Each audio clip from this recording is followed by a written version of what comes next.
Yo.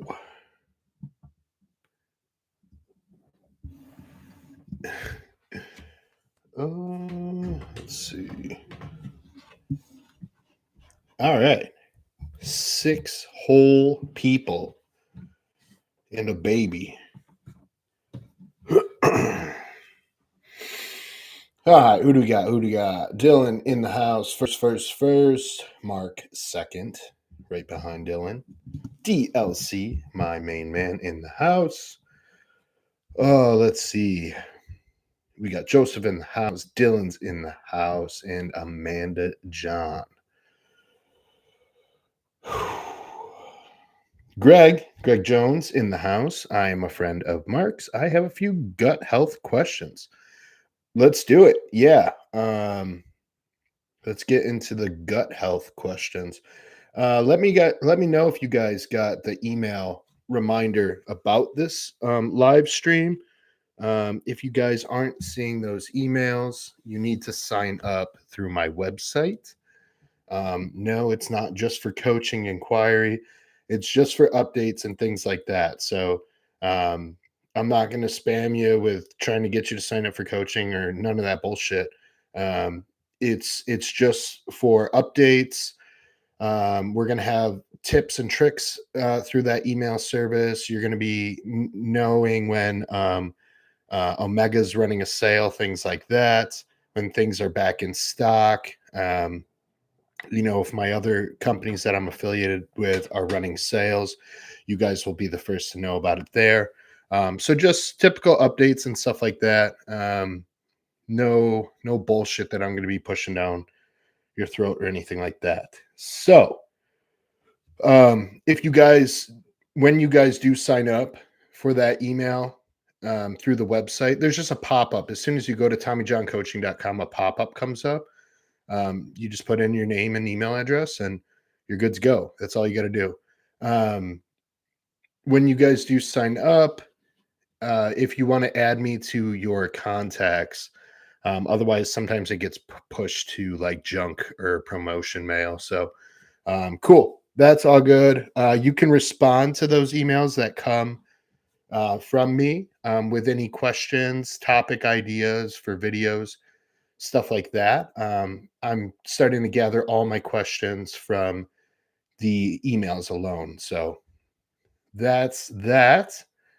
Greg, if you're in the house still, you can hit me with your gut health questions. Gut health. John in the house. What up? David's email came through. DLC. Did anyone else's email come through?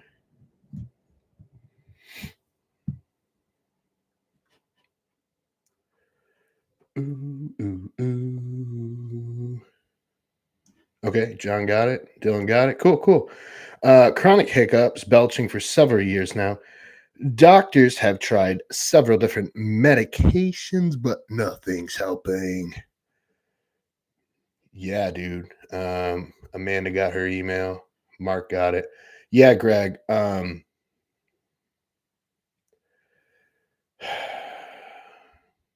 first thing I would do, one, I don't know anything about you, your diet, your gear, nothing. So anything I say, please take with a grain of salt. Also, please know that I'm not a medical professional. So there's that. First thing I would do for you, Greg, tomorrow morning, first thing you do when you wake up, quarter teaspoon of baking soda and like 4 ounces of cold water. Drink that, and then you're going to time how long it takes you to burp. Okay. So that's what you're going to do tomorrow morning, first thing in the morning upon waking. Quarter teaspoon of baking soda in around 4 ounces of cold water. Drink that.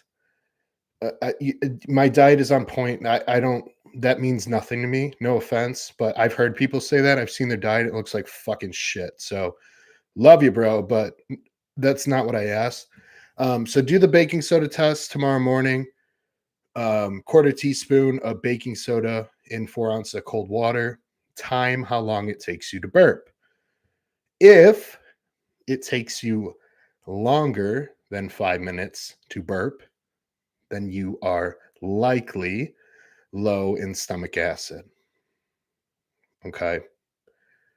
If you burp very quickly, that means you have too much stomach acid, and the remedies are very different.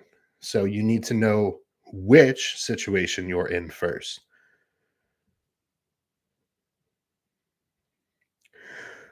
DLC, I've got one. A buddy asked me, and I didn't have a good answer. When would someone run Arimidex versus Aromacin? Um, yeah, so this is a good question. Um, a couple things with the differences between them. Um, One is supposedly Aromacin's easier on the lipid markers. I don't fully agree with that, um, but I'm hard pressed to argue it too. So Aromacin's supposedly easier on the lipid panel. So Aromacin technically is the safer option. The difference between them is Aromacin is a suicide inhibitor. I don't think YouTube likes that word. That's all right. I'm not big enough, anyways. They don't give a shit. Physically and uh, status wise. But Aromacin is, I'm not going to use the word again just in case. That word I said before, inhibitor. So that means that it completely kills aromatase, right? Arimidex, there's chance of rebound, right? So um, coming off Arimidex, you can actually have a rebound, which is very less likely on Aromacin. When would someone run Arimidex versus Aromacin? Personally, I'm an Arimidex guy.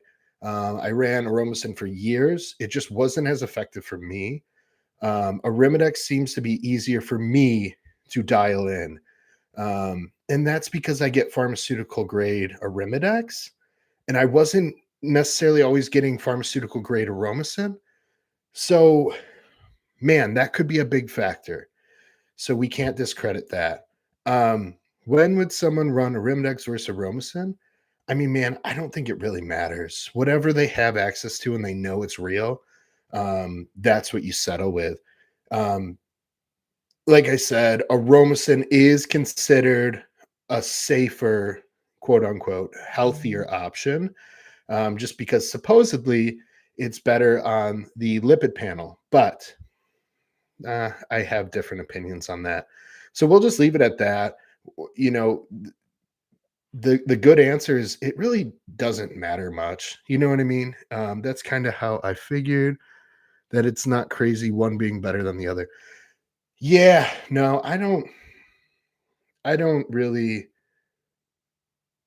I wouldn't be opposed to either one. I like I said, I nowadays I'm more comfortable with the Arimidex. It's just what I stick to personally. Um, but that doesn't mean that if I only had Aromacin that I wouldn't use it. You know what I mean? So I know there's a couple different prep guys, coaches who will only use Aromacin, and then there's ones that will only use Arimidex and Letrozole. So um, that doesn't mean either one's wrong. It just that's just what they choose to do. So long story short, either one is fine, honestly. Um, there's less, in my opinion, there's less likely a chance of rebound with Aromacin, because of the stronger inhibition, right? Um, Amy in the house. Good morning, Tom and chat. I have to head to work, but I'll catch the replay. Amy works a lot. Thank you for catching the replay. Thanks for stopping in. Thank you for sharing the post on Instagram too. Very helpful. Let's see. Josh in the house. Smalls, what up, my dude? David said that's probably just because they know the one better and how to dose it. Yeah, yeah. We're David's talking about Arimidex versus Aromacin. So, and I was saying how some prep coaches swear by one versus the other. So yeah, you're not wrong. You're not wrong. The dosing is like one for one. So if you're going to run 1 milligram of Arimidex, that would be 25 milligrams of Aromacin. Um, the effectiveness, in my opinion, is the same. 25 milligrams of Aromacin. I mean, arguably might even be a little quote unquote stronger than 1 milligram of Arimidex. But both are going to do the job. Both are going to do the job. Yeah, like I said, I lean towards Arimidex. Alex G in the house. Thoughts on IGF-1 LR3? I'd rather take growth hormone, but I think it's useful. But I think the dosing has to be so extremely high. People aren't taking nearly enough, not nearly enough.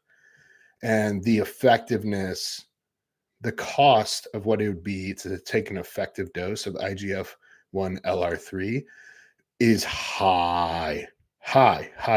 You're better off running GH, in my opinion, my friend. Alex, you love to ask about these stupid fucking. If you ask me about YK11 again, I'm gonna boot you out of the live chat forever. Bro, you got so fucking lean without any of that shit. You don't need any of that garbage. Stop it. Stop it. You just need more food and more gear, and you're gonna fucking grow better than any of that stupid shit, dude. Stay off fucking Vigorous Steve's channel. He's just gonna take your money, bro. Fuck. Bro, you realize I sell peptides, right? You know how much random shit I could put you on if I wanted to? But I just put you on the shit that works, bro. You know what I mean? Fucking gear, food, GH, and the peptides that I believe in, right? So love you, bro, but stop the shit. Stop the fucking rabbit holes. You're just gonna get lost in those, man. Dude, if there was a fucking secret magic trick, it would be in your plan. It would be in your plan. It would be in your plan because I want everything that's the best for you. I want you to be fucking awesome, dude. Why? Because it makes you look good and it makes me look good, dude. Like, I'm just being fucking honest. If you just get big as fuck, like, tell me that's not good for my business. It is, bro. So if I thought IGF-1 LR3 was the next move for you, you bet your fucking ass it'd be in your plan. You know what I'm saying? Love you. Love you, bro. Johnny, my boy, thoughts on running a diuretic alongside generic GH if you're extremely water retentive? I don't love it. I don't love it. No, I don't love that at all. I think that's crazy. I think that's crazy. Um, you got to remember what the fuck a diuretic does. Like, it doesn't just get rid of water, it gets rid of minerals. So, what guys do, they run a bunch of fucking shitty GH, they get watery as fuck, then they take hydrochlorothiazide, dehydrate them fuck out of themselves while they're drinking 4 gallons of water a day, and then they're putting in 12, 15 element packets. It's like, what the fuck are you guys doing? What are you doing? It's like driving your fucking car with a hole in the gas tank and like, oh, I don't understand why I'm always out of gas. I don't understand why I have so much water retention. I don't know, dude. Maybe it's your shitty fucking growth hormone. Lower that shit. Stop being fat. Greg, also Tommy, dealing with sciatica nerve issues in my left leg, really starting to make certain training exercises painful. Any suggestions on what maybe I can do for relief? Man, first and foremost, you have to see a professional on that, just to make sure that there's nothing like crazy going on. But if you look up either Joe DeFranco's Agile 8 or Joe DeFranco's Limber 11, they're both like mobility type dynamic warm-ups. Man, those have helped a lot of people get out of knee pain, get out of low back pain. So that's where I would steer you towards first. Again, that's Joe DeFranco. DeFranco is DeFranco. Joe DeFranco. Agile 8 or Limber 11. Limber 11 is like the newer edition. But Agile 8 is the OG. And they're both very well. They're both very good. Agile 8 is obviously 8 exercises or movements, and then Limber 11 is 11. Wow. Alex G, I go through rabbit holes. We all do, bro. I'm just giving you a hard time because I've gone through every fucking rabbit hole and I'm just going to save you a lot of time, bro. I'm just going to save you so much time because I love you. I've gone through all the rabbit holes and all they do is come back out of the fucking woodwork and they get something shiny pops up again and everyone's, dicks get hard over it. It's crazy. Crazy.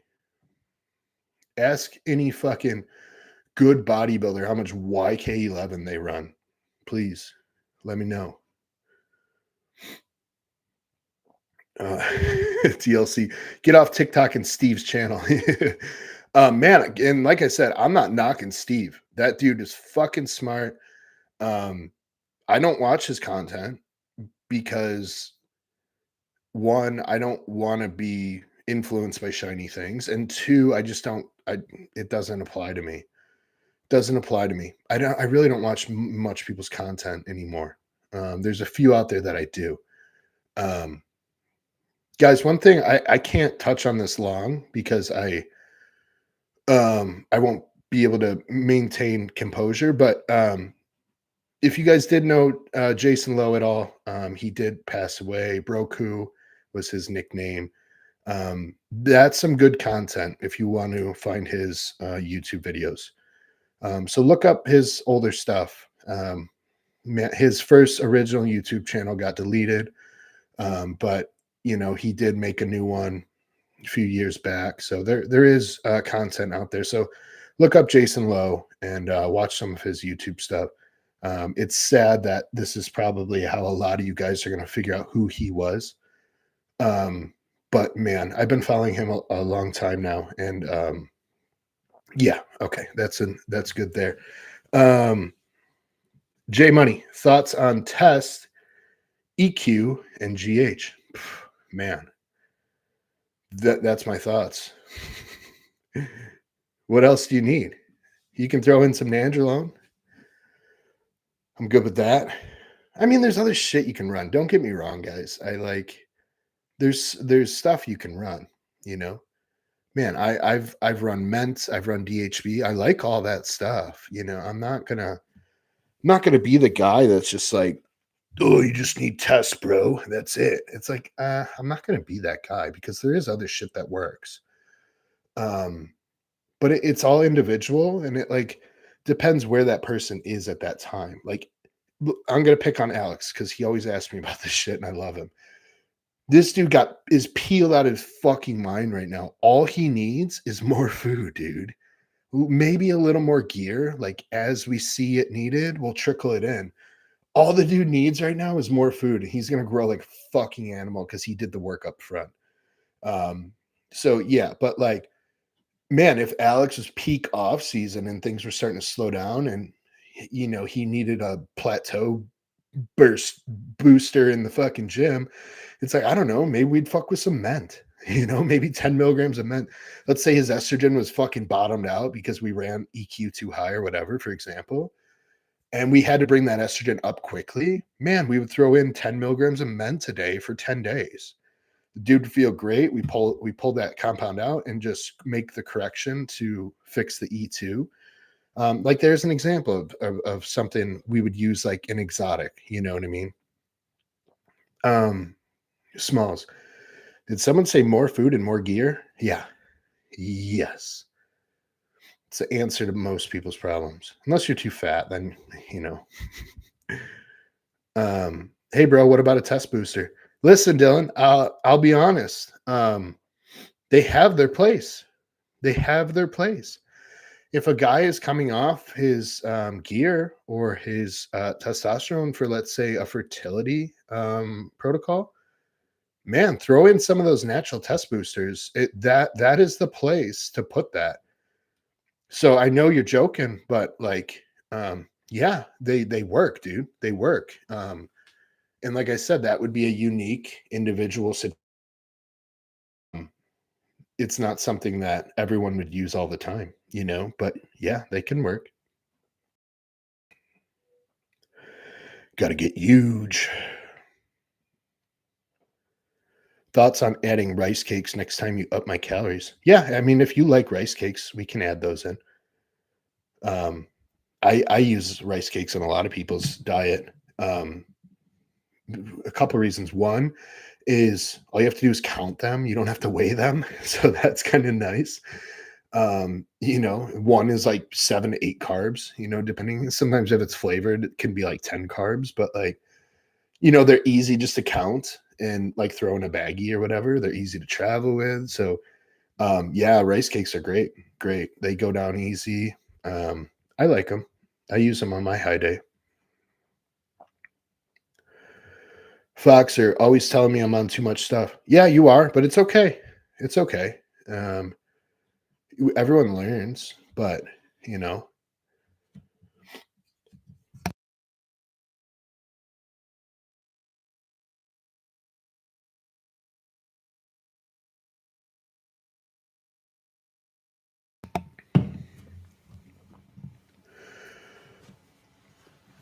J Money. Um, Nandrolone on top is great. I love my Nandrolone. Yeah, some people do not do good with it, but a lot of people do really well with it. So like I said, it's an individual thing. Um, I'm gonna take another crack at it this year. So we'll see. And that's one that I swore off many, many times. So, oh god, it's like a fucking toxic ex girlfriend that I keep coming back to, named NPP. Oh well. Mark said, I get rice cakes on high day. I love it. Yep, rice cakes are good. Rice anything, says Foxer. Man, is he wrong? Is he wrong?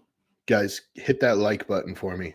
There's 27 of you, and there's 3 likes, you slacking fucking whores.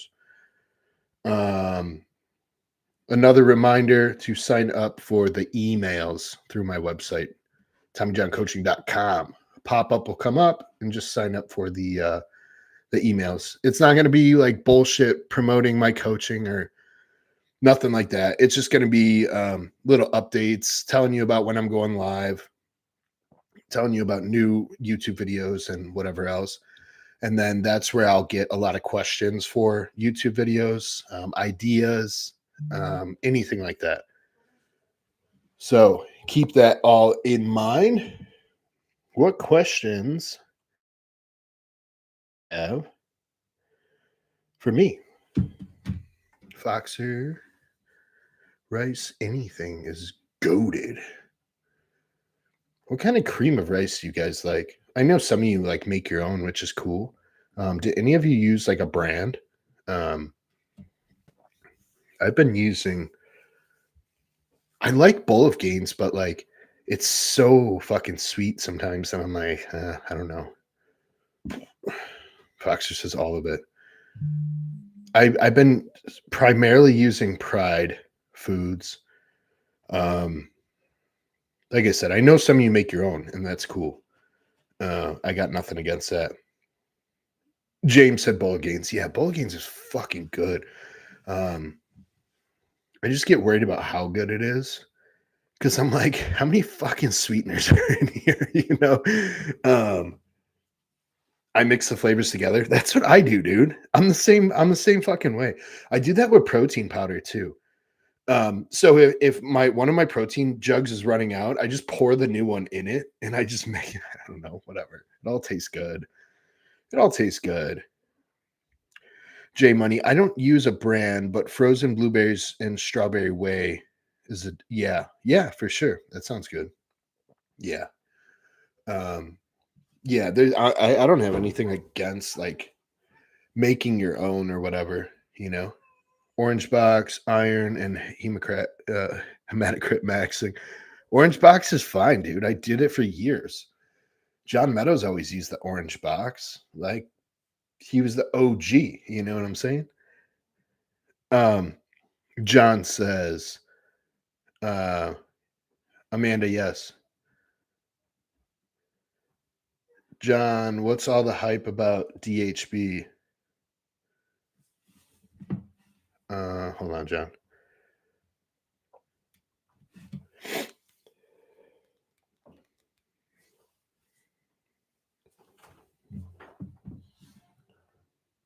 Come here. John, what's all the hype about DHB? I don't know. Is it hyped? I don't know. Um, I come here. Ooh. You say hi.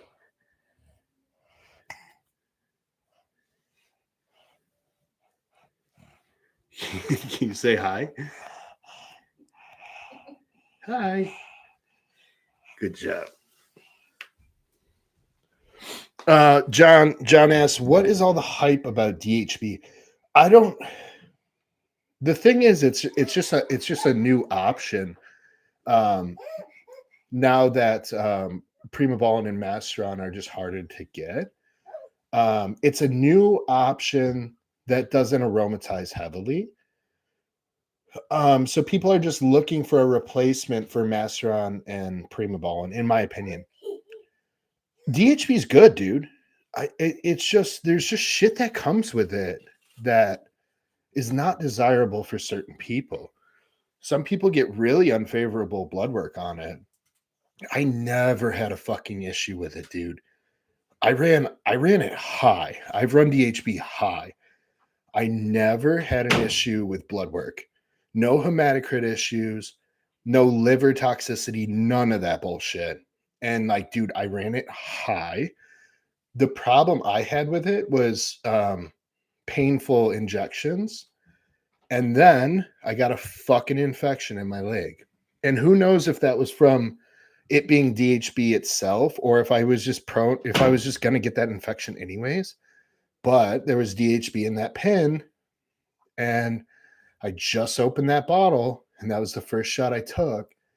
And that's when I got the infection. So, of course, my mind is, well, fuck this shit. I'm not running it anymore. So that was my last go with DHB. And everything leading up to that was great. Was great. No issues with it, in my opinion. That's all I'm going to say about it. But yeah, that's the reason for the hype is people are just looking for alternatives to Masteron and Prima Ball. Foxer lately been grinding sushi rice for my wife, and she sneaks it in everything. What? You just grind rice and just put it in random shit? It's weird, Foxer. Jonathan just bought the Teoshans for the first time. Dude, I bought the fucking the churro flavor. Dude, it's so good. It's so good. Totally agree. J Money, if Orange Box didn't get so clumpy, I'd still be using it. Yeah, that dude, that's because you're cooking it in the fucking microwave, bro. You're cooking it in the microwave. That's why it's getting clumpy. How do you know when cutting is complete? You have to be actually fat free and not just because you can see abs. Your low back has to be fat free. Your fattest body part has to be fat free. That's how you know cutting is complete. So just because you have abs does not mean cutting is over.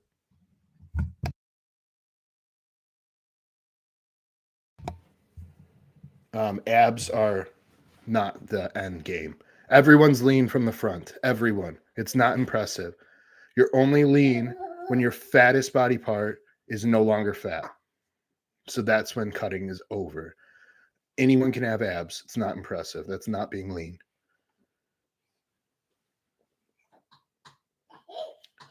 Oh, DLC says it's because a few podcasts talked about it coming back. So people, yeah. See, this is the thing, guys. I don't watch any of this shit, so I don't know what's popular and what's not.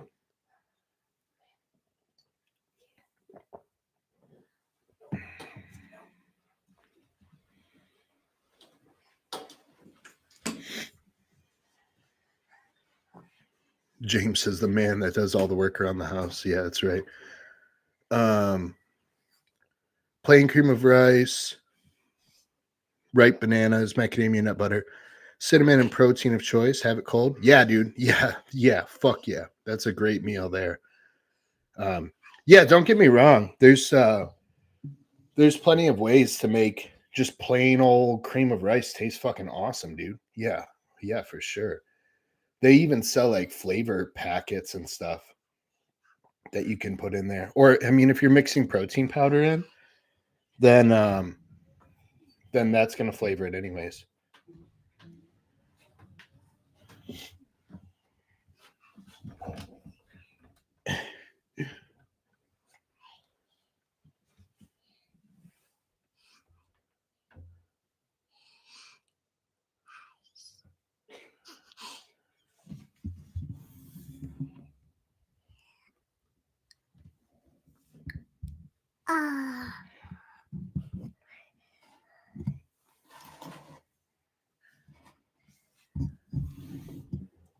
Okay.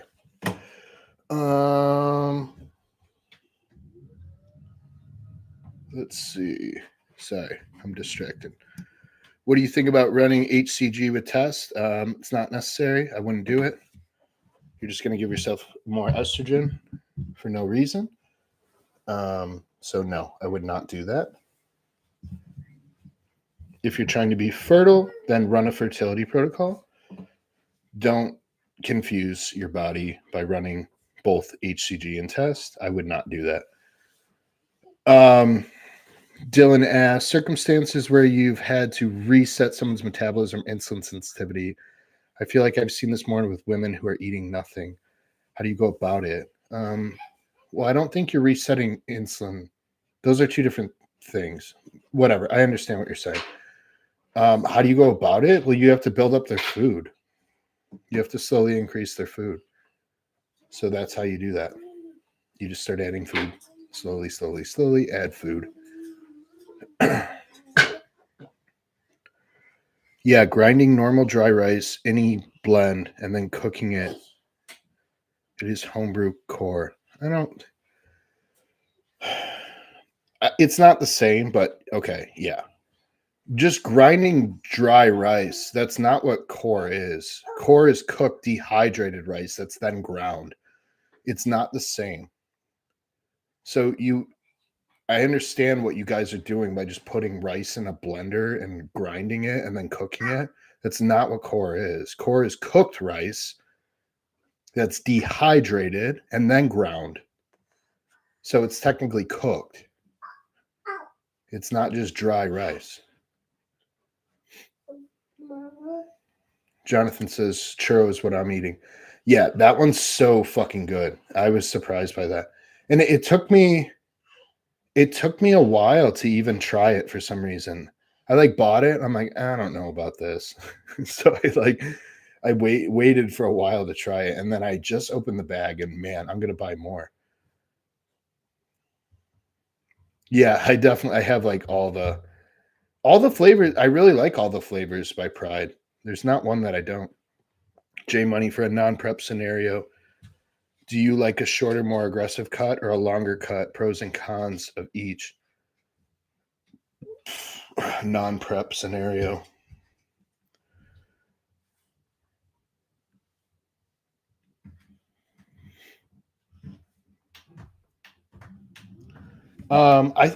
It's honestly kind of a combination. I like to start preps and dieting phases fairly aggressively. So I aim to be pretty aggressive right out of the gate, because people already have energy, motivation's high, food is still relatively high. So I do get the ball rolling quickly. And that initial phase could be 4 to 8 weeks where I'm a bit more aggressive. And then if I start to see gym performance fall, things like that, I'll scale back.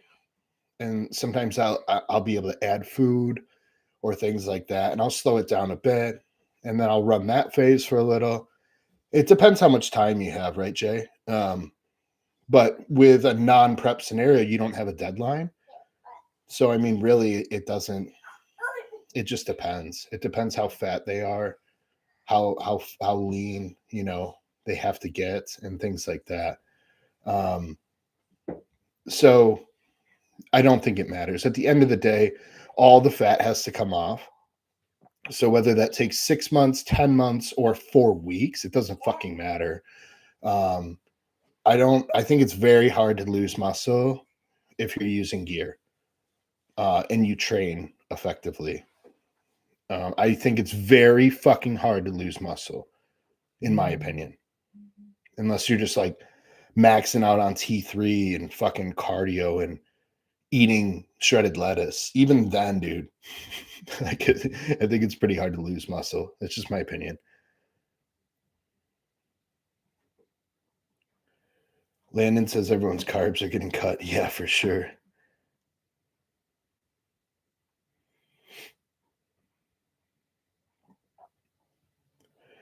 Small says, how do you currently warm up for your upper body days besides the actual warm up sets? You're going to love this. I don't, dude.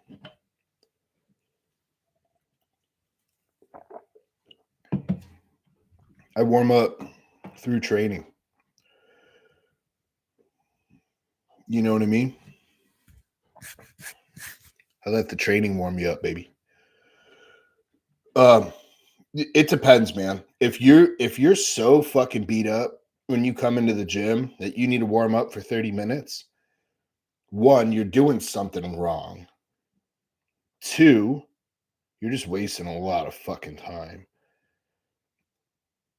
And three, man, something's wrong. So, here's how I would recommend warming up for other people. Pick 2 to 3 very effective things that are going to take care of multiple things, right? And then, just hit those for 2 to 3 minutes at a time. So the warm up, in general, a warm up should take 5 to 10 minutes. The body should feel warm. You could maybe even have a light sweat going before you start working at touching a weight. You should have 3 different warm ups. One should be basically, I'm not doing fuck all because I feel great walking into the gym. So if you feel great, what the fuck's the point of warming up? You're just wasting time. 2, you should have like what I would call like a medium warm up. That would be 5 to 12 minutes. That would be your typical standard warm up that you're going to use essentially almost every time you go into the gym, with the exception of the days that you're feeling great. Then I would have a third warm up where you go in really fucked up and you just feel like shit. Maybe you had a long day at work or whatever. You're coming back from being sick. That warm up would be anywhere from 12 to 15, 20 minutes at the maximum. And that's going to include just more things, right? So how do I currently warm up for upper body? I don't. Luckily, I don't have to right now. How have I in the past? Basic shit, dude. Light stretching, opening the lats, getting the pecs opened up, getting the scapulas moving.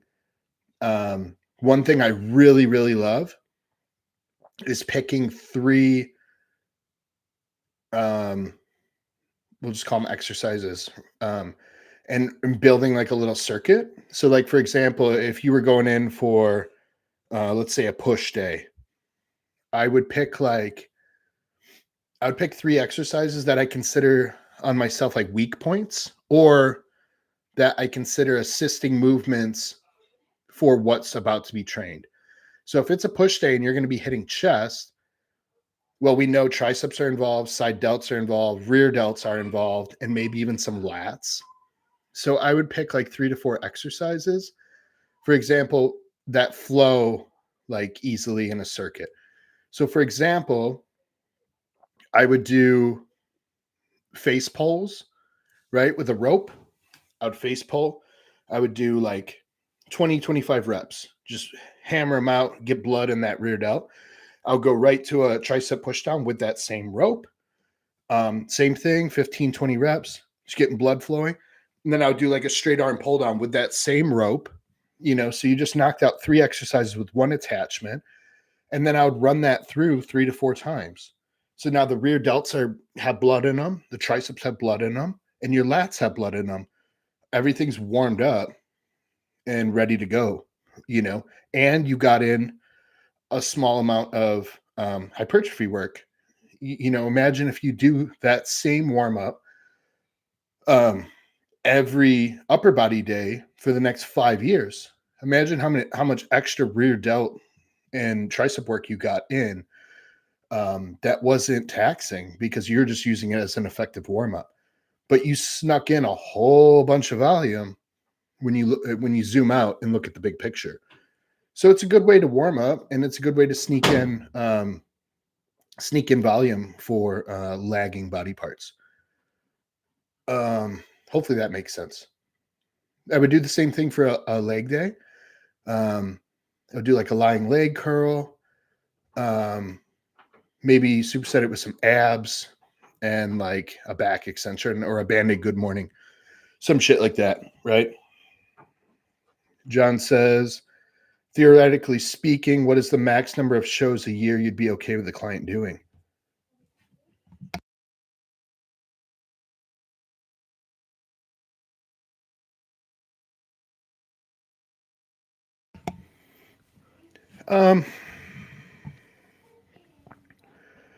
It depends how close they are together.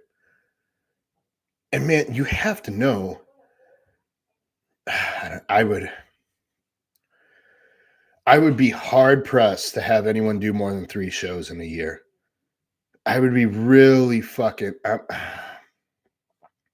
I don't know, John. I'm not going to put a number on it, but since you asked me what is the max number of shows a year you'd be okay with a client doing, man, I don't want to hold anyone back if that's really what they want to do, but fucking 3, I would say 3.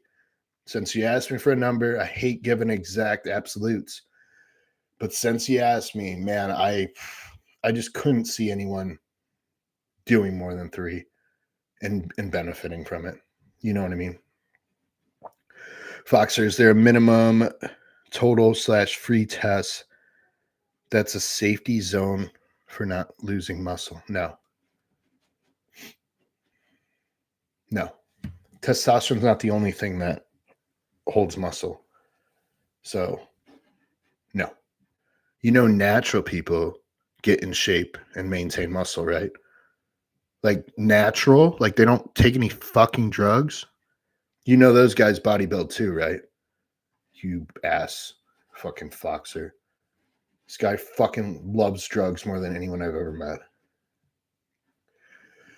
Amy, T3 and shredded lettuce. Sign me up. God. Man, could you imagine how you'd feel on that? Fuck. Do you put the T3 in the shredded lettuce? Or what? Do you put it in like a vinegar dressing? Apple cider vinegar and T3 and sea salt with iodine. They bodybuild, but they're not but they're not as good at it. You're fucking right about that, dude. I'm not. I'm not lying. Yeah, you're right about that. You are right. No, of course not. But you have to remember they get fucking shredded and they don't lose muscle. Well, they don't have a lot to begin with, but they still don't fucking lose it, dude. Natural Natural bodybuilders, I mean, they're literally doing everything right. Just they're just missing the gear. Like, let's be real. Advice for growing lagging body parts, specifically the calves. Really the same when someone asks me something like this, the same questions always come to my mind, and that's just what are you doing now for them? Like, what are you doing right now for that lagging body part? And chances are when I get that answer, it's normally not good. It's normally a bad answer. Um, especially calves. Uh, hey man, how'd you get your calves so big? Oh, I don't just training them like anything else. Oh, well, like what do you do for them? I'm like, why? What's up? Well, I'm trying to grow my calves. Oh, okay, cool. What are you doing for them now? Oh, well, I just started training them. Okay, and then what? Like today? When did you start training them? Yeah, this week. Yeah, I just started training them this week. So, what does it matter what I'm doing for mine if you just started training yours? That's like asking fucking, I don't know, a race car driver how to get better at a lap time, but you just got your driver's license. Hey man, like how do I increase my lap time? Oh, well, what's your lap time now? Oh, well, I don't really drive yet. Okay, well, let's start driving first. Let's try that.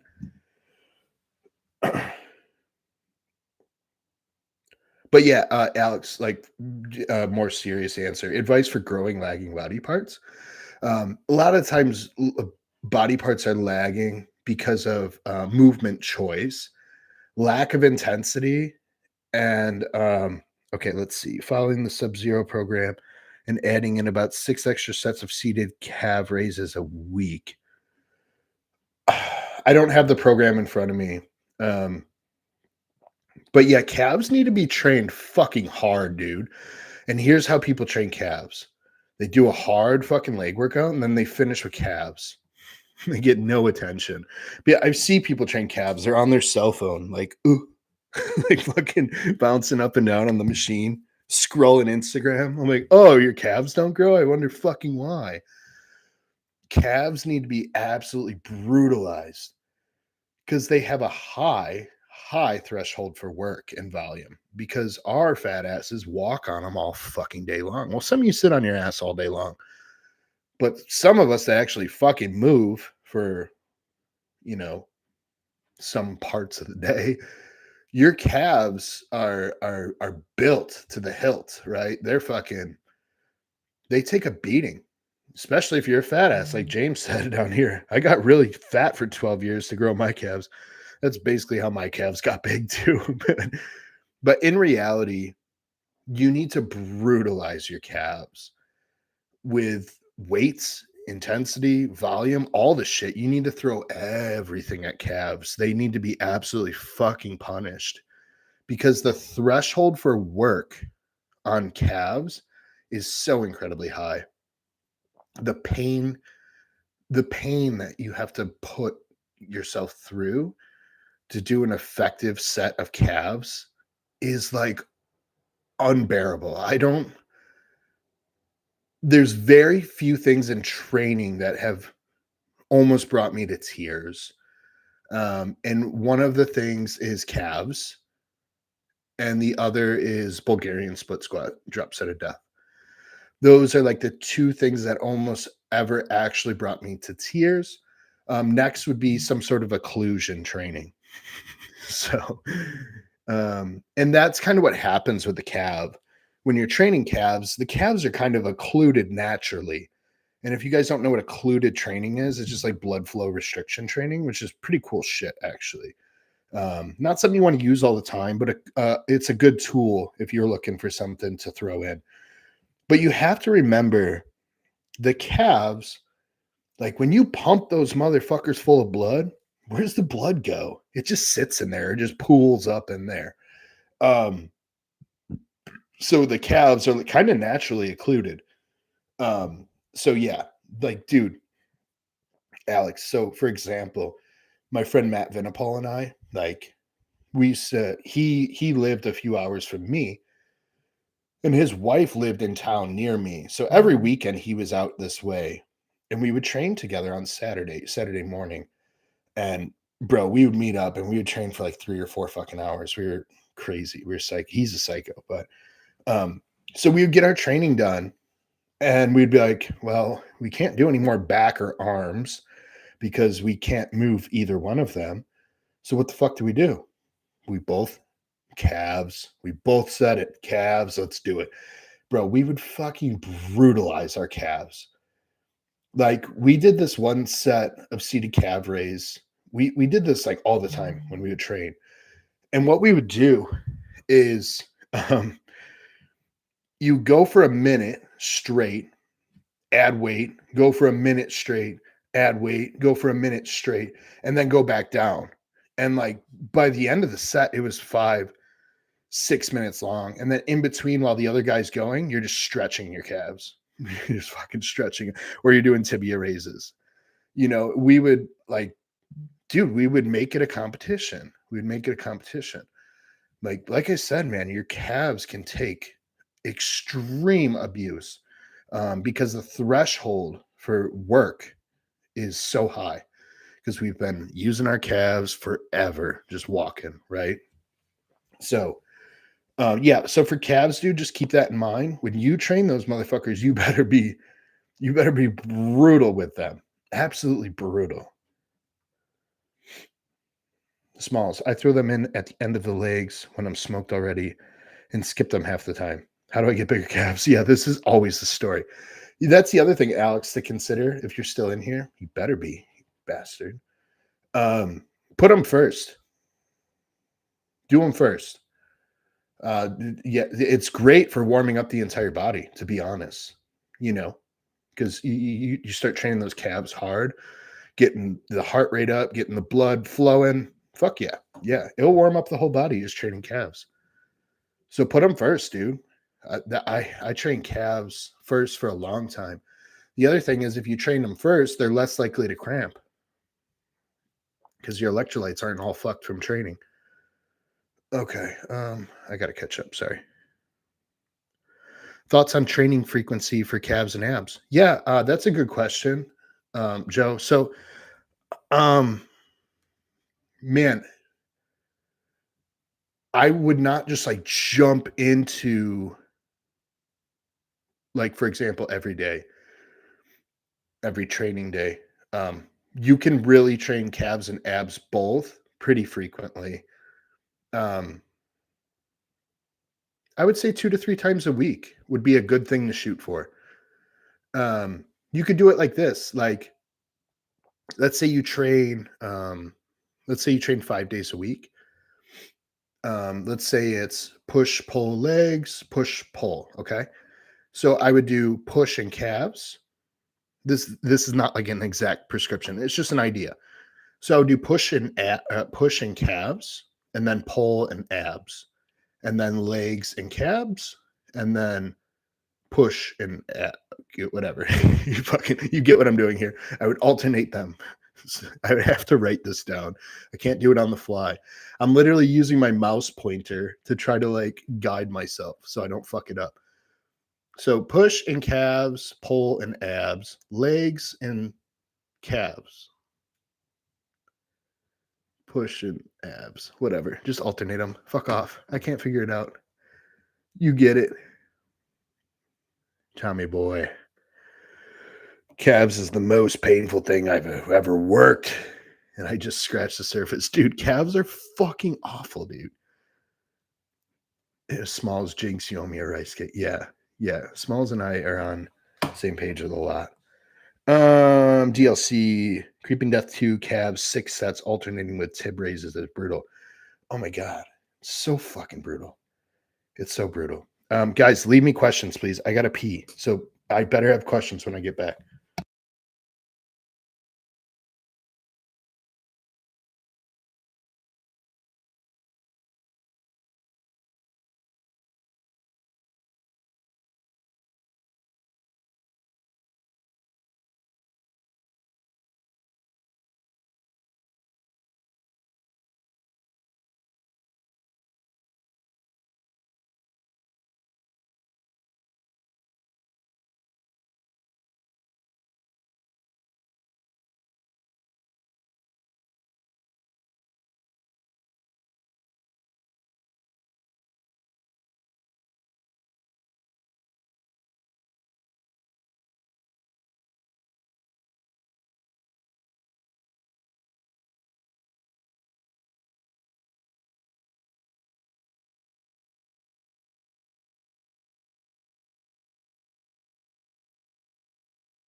Okay.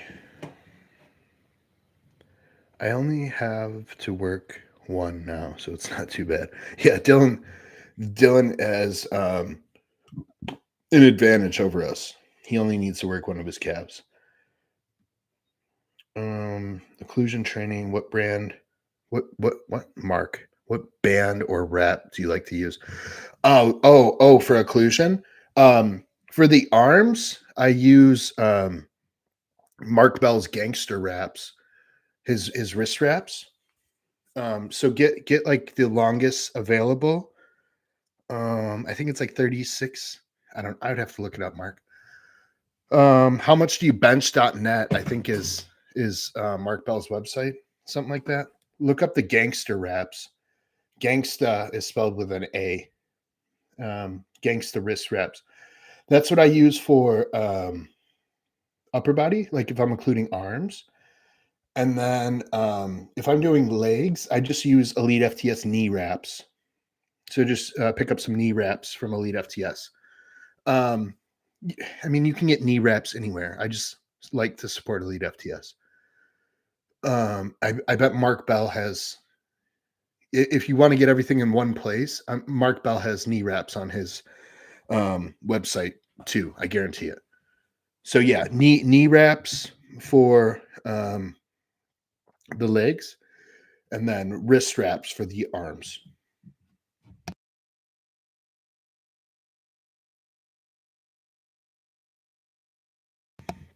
Oh yeah, Foxer.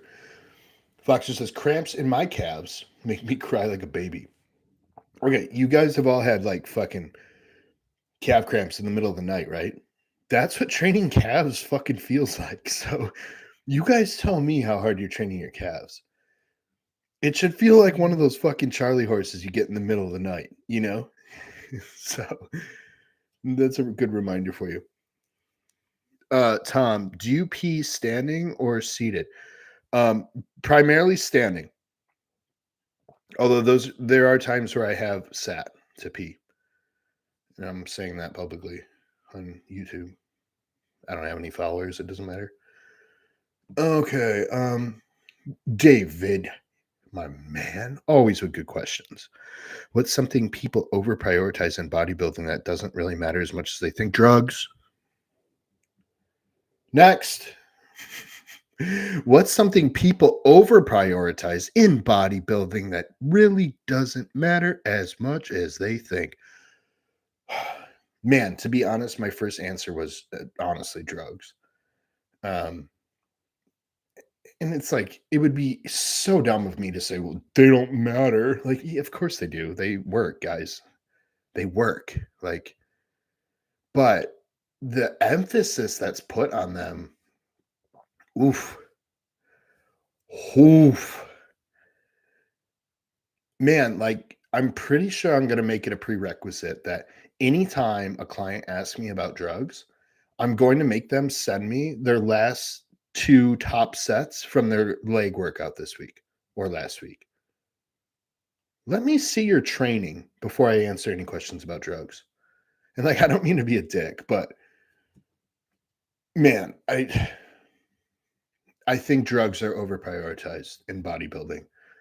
Um, I think the amount that's required is all individual. Um, and I just think people want them to be more special than they really are. And they're incredibly boring. They're incredibly boring. And they're rarely the missing component. No, I've come across a few guys, and man, this is over 100 clients. I've come across a few that were not running enough gear. You want to fucking guess how many I came across that were running way too much?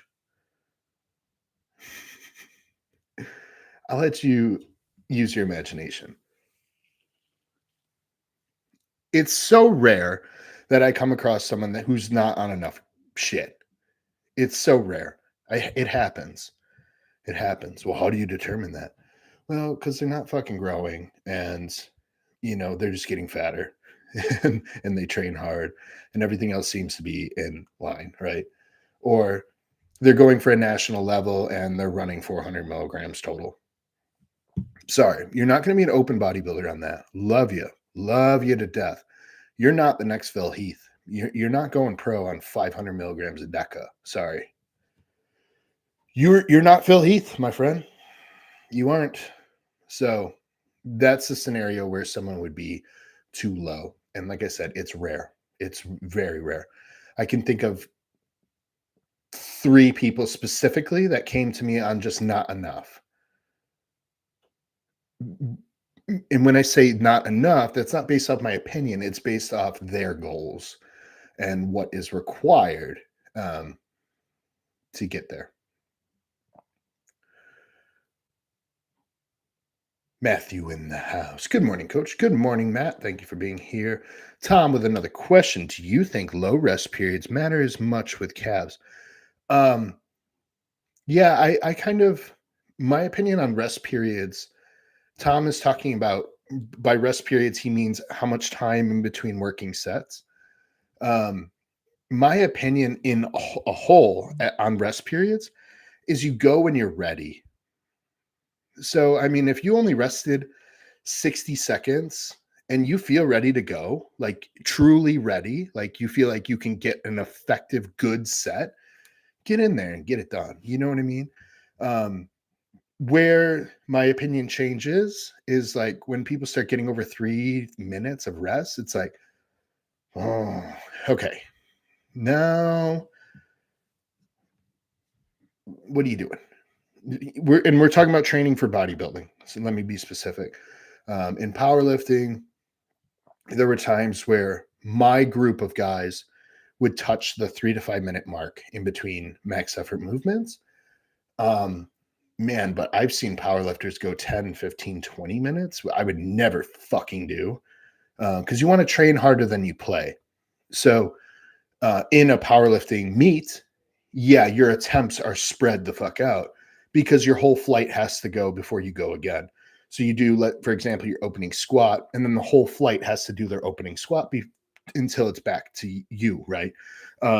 So yeah, in a meet, you can go 15, 30 minutes in between um, squat attempts. In training, man, I'm not fucking training like that. I'm getting after that shit. Um, Anyone that's trained with me, they know that like as soon as their ass is off that seat, my fucking ass is on that seat. Or half the time I'm pushing people out of the way. If you're dragging ass, like I'm literally gonna pull your ass off the fucking machine.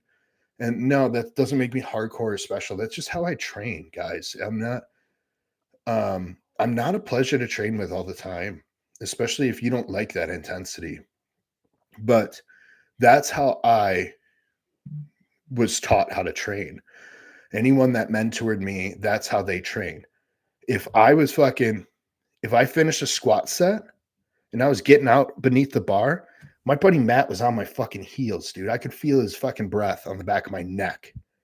Like, get the fuck out of the way. It's my turn to go. Right. And that's just where I learned how to train, you know.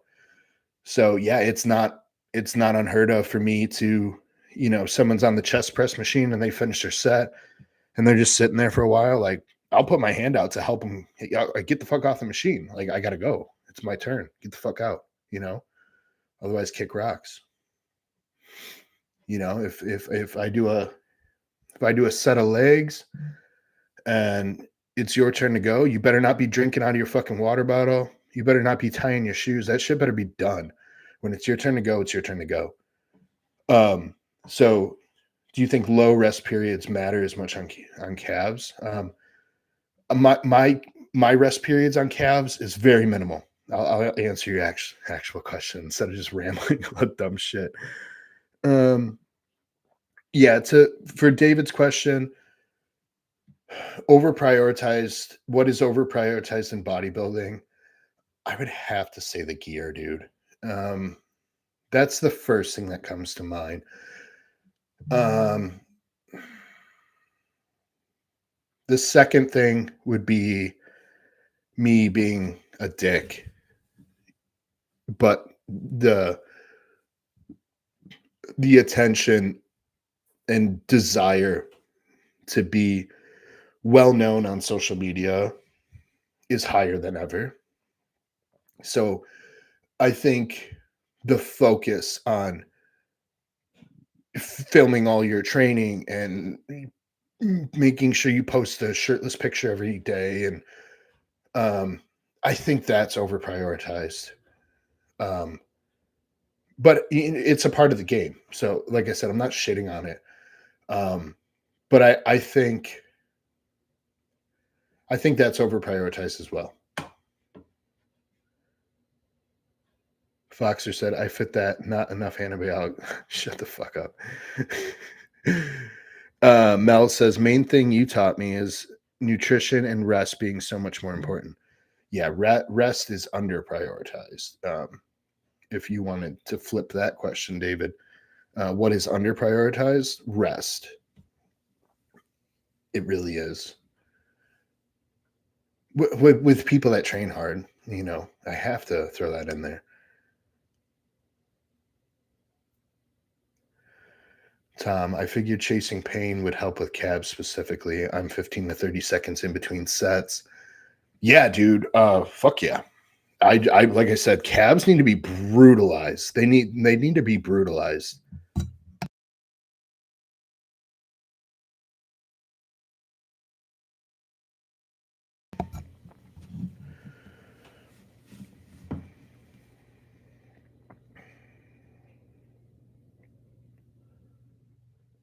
Okay. What other questions do you guys have?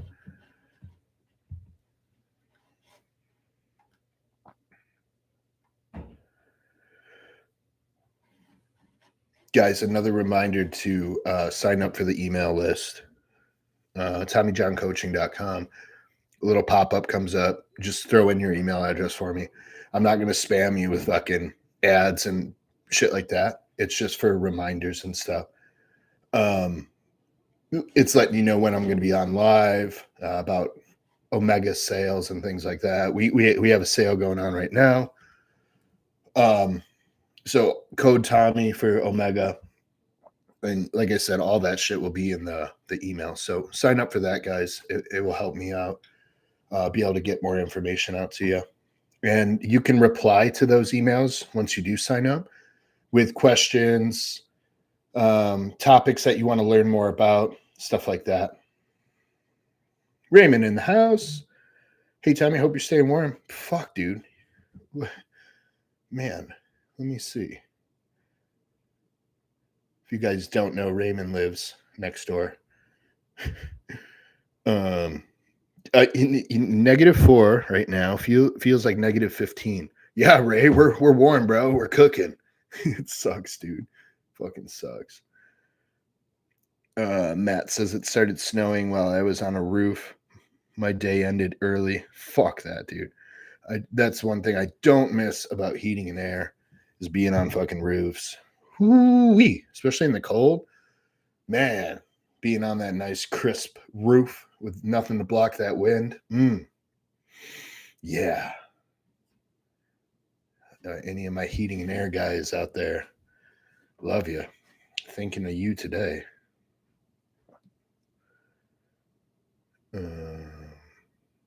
David said it was -13 last night here, dude.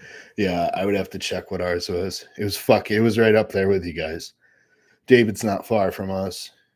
Yeah, it's pretty brutal. Pretty fucking brutal.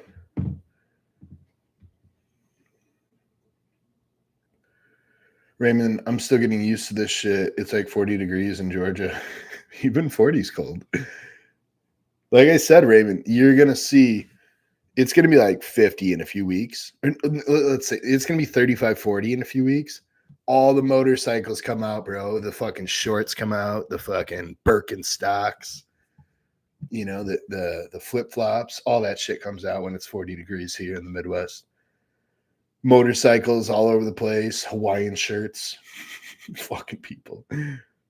Mel, what can you do for ab cramps? Stop training them last. Train them first. I guarantee you're training them at the end of your session. Train them first.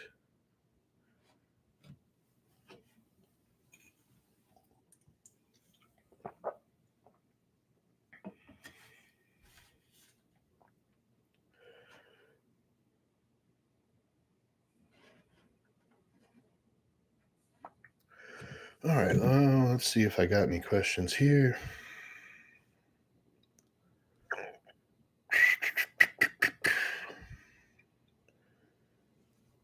ChaseIronsForum.com. Sign up there if you're not. Most of you are. Most of you are.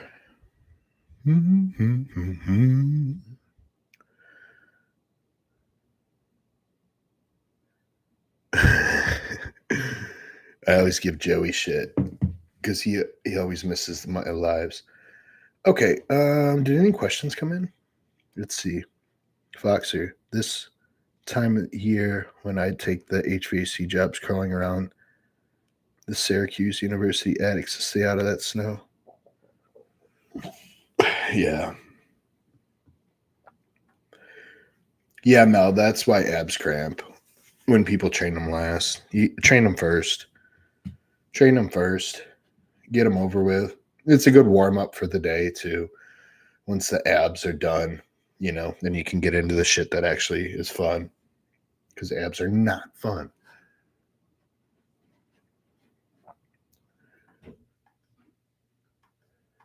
What kind of questions do you guys have? You got to be more. There's got to be questions about gear.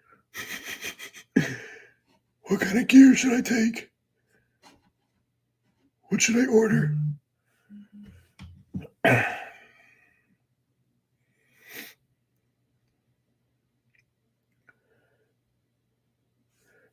Tom says, I'm glad I work outside. People are getting soft. I'm not glad that I work outside. I don't miss that. I don't miss that shit. David says, if you build a pharmacy, you're always ready. Man, if that's not on my grave, I don't know what will be. Mr. David Dimsdale in the house. Welcome, welcome, welcome, welcome. One of my biggest Instagram fans. Love this guy. What can I pin that will keep me warm during the ice storm shit show? Injectable Clen and Tren. Clen, Tren, Slew. Fucking albuterol. You can get one of those blends. One of our friends who you can find his information in the form, chaseironsforwarm.com. We have a guy in there who has a blend that is like albuterol, L-carnitine, all sorts of shreddy type shit that will keep you nice and warm, David. Bro, don't you live in fucking Florida? Aren't you in Florida? If you're in Florida, I'm going to be fucking pissed. I thought you were somewhere warm. Rolling with a few Zins. Yeah, baby. Get that nicotine in. NC, fuck off, dude. Fuck off. Fucking shut up, dude. Stop. Stop it.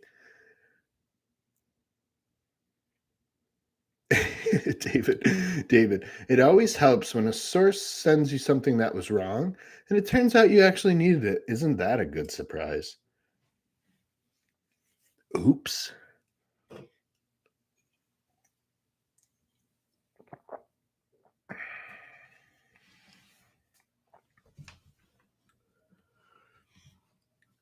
All right. What do we got? Come on. You guys are boring. I'm going to have to go find something to do.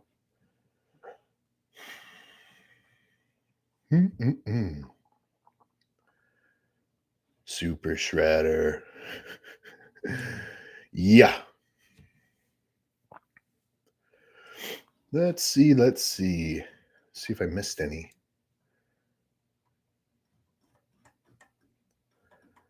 Mm, mm, mm, mm, mm. What else? What else is going on?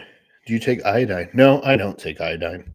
Um, I don't think it's bad. Depends on what your blood work is like.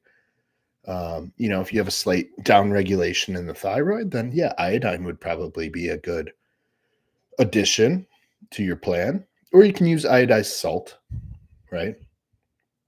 That can serve the same purpose. But no, I don't take iodine um, directly, but there are clients that I do have use iodine. Um, so keep that in mind.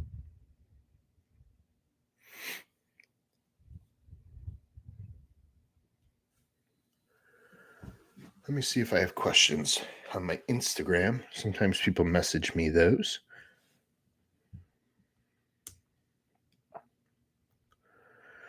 Do do do do do do.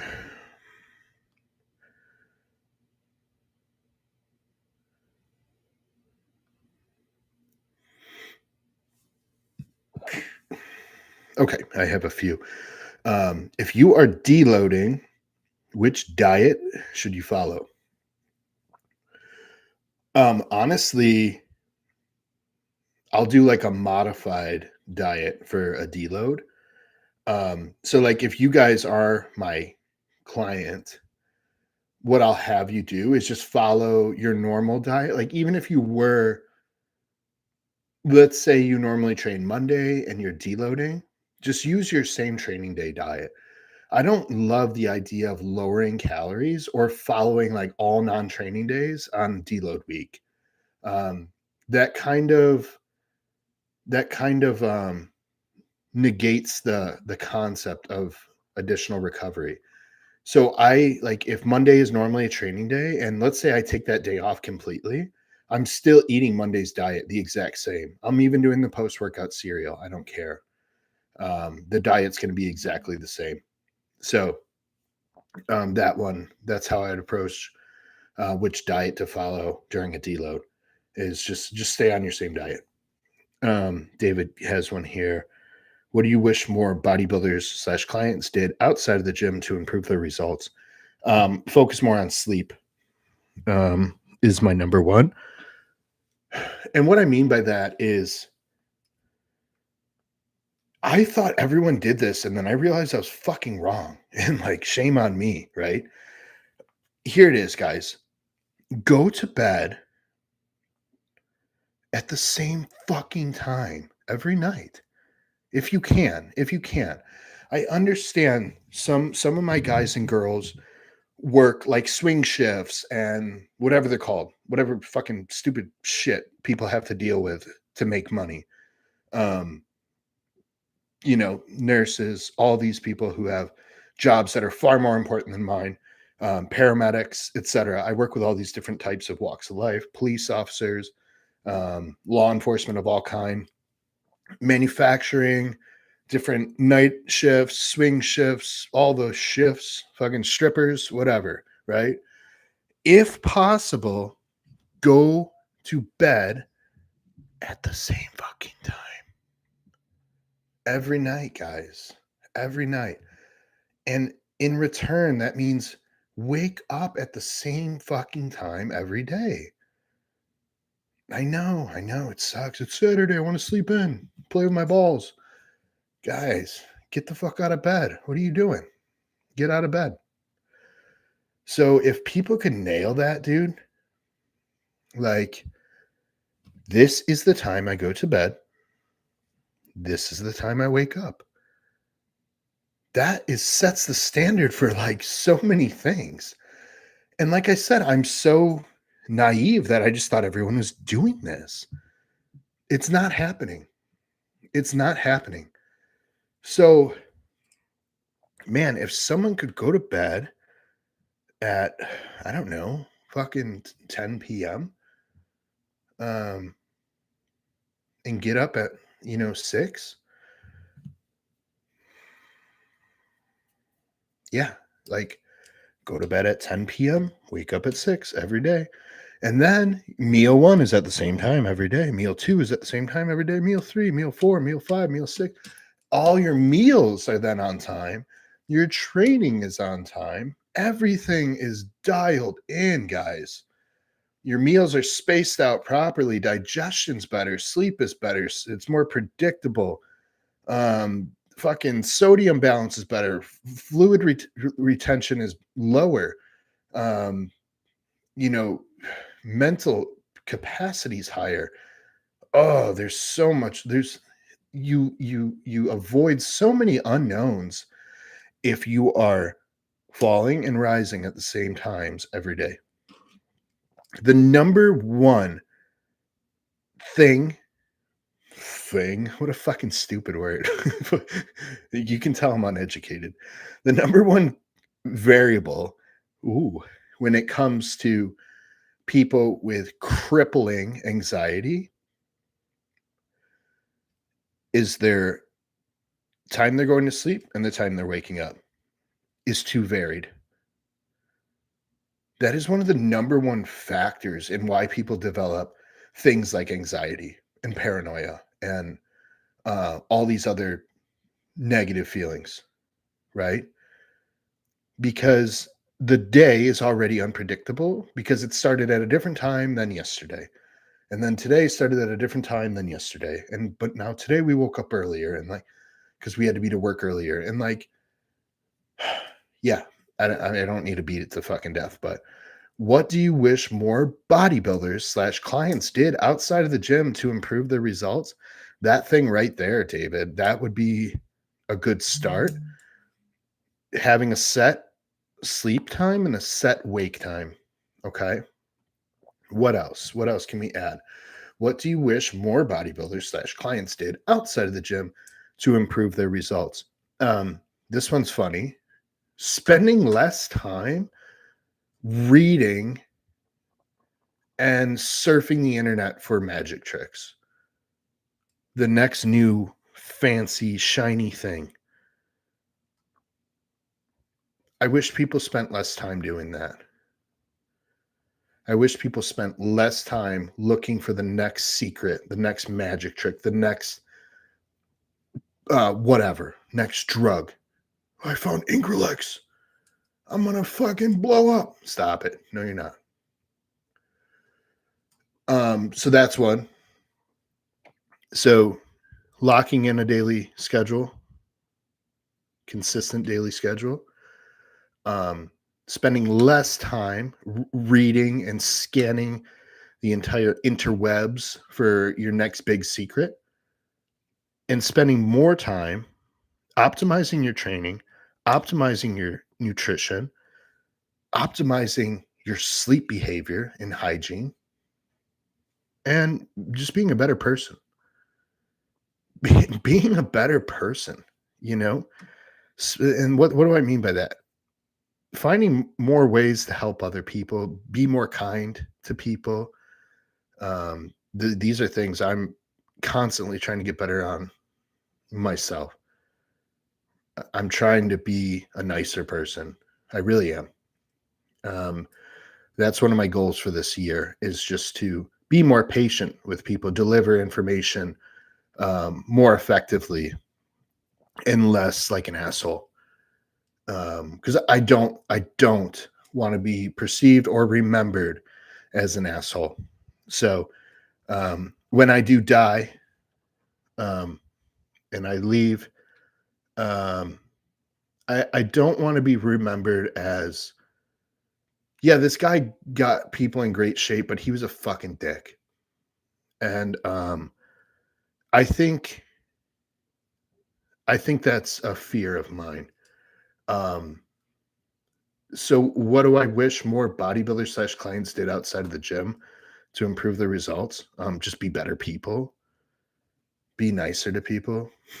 I know it sounds weird, but like, man, if you're in a better relationship, like with yourself, like you're nice to people, you have a better reputation, you're gonna feel better, just like psychologically, and that's going to lead to better training, better sleep, Um, I know it sounds wild, but just being a better person is going to improve your bodybuilding.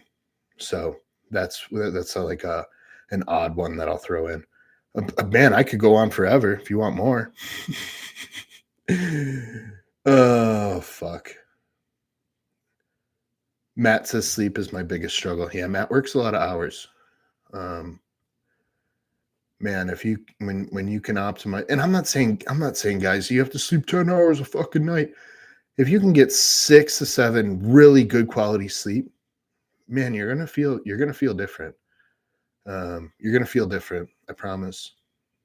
Maybe you'll need less gear. Tom said I sleep 8 hours plus a nap. Being old isn't all that bad. Yeah. Um, yeah, Alex's shifts are wild. Day shift followed by swing shift, followed by night shift, waterfall schedule.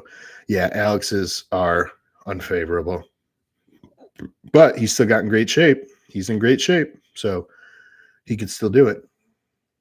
You all can. Tom says, if sleep is your struggle, start taking GH. Not always, Tom. GH can actually negatively impact some people's sleep. Josh says, if total training volume is equal, what difference would 3 times a week versus 5 to 6 be?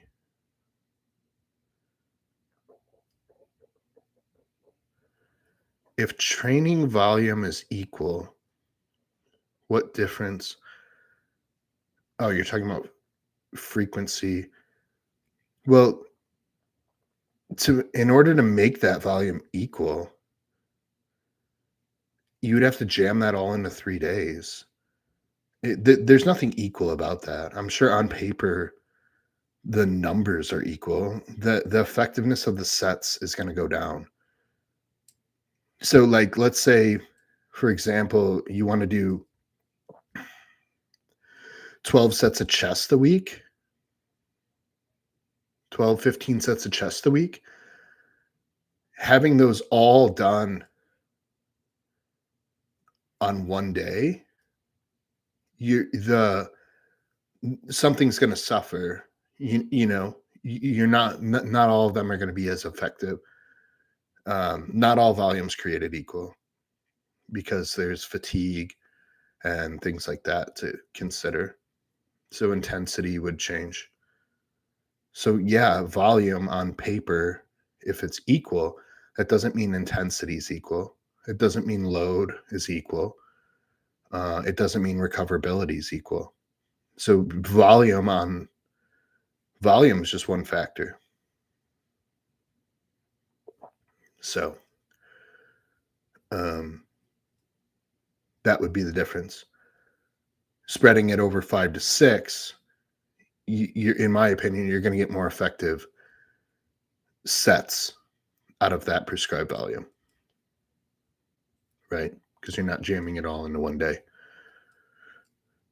Just like you're going to have less painful shots if you spread them out over the week versus jamming all that oil into 3 days, right? David said, I will say when I stopped consuming primarily bodybuilding content, I did seem to enjoy training and bodybuilding stuff again. I didn't even think about that until you mentioned it. Oh yeah. Oh yeah, dude. Oh man, I agree. I agree. There's some good content out there. I still watch. Um, like Chris Edmonds, I like. You guys know that.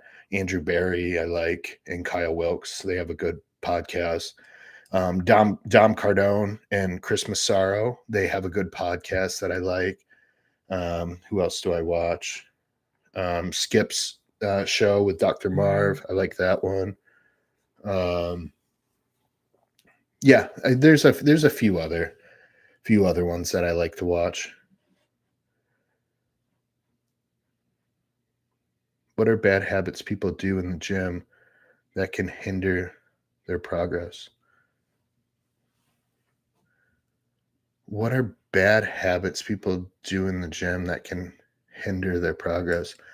Yeah, way too many fucking cell phones in the gym. way too much small talk, right? Just spending time just fucking off. Like, man, I've seen people taking 10 minutes, 12 minutes in between sets. Like, what the fuck, dude? I would get cold. If I lose my pump, I'm going the fuck home, dude. And if you're the reason I lose my pump, I'm gonna break your fucking legs in the parking lot. So no, that's a huge, huge bad habit. I will not start a conversation with someone in the gym. I will avoid it at all costs until my workout's done. And then I like to try to make friends with everyone because I love the gym community. I always make friends in whatever gym I'm in. But when I'm training, do not fucking try to bother me. Don't make me pause my fucking headphones. I don't want to. I love you. I love you, but I don't want to. I don't want to. I do not want to stop my music. If I lose my pump, I'm gonna fucking kill you. So stop.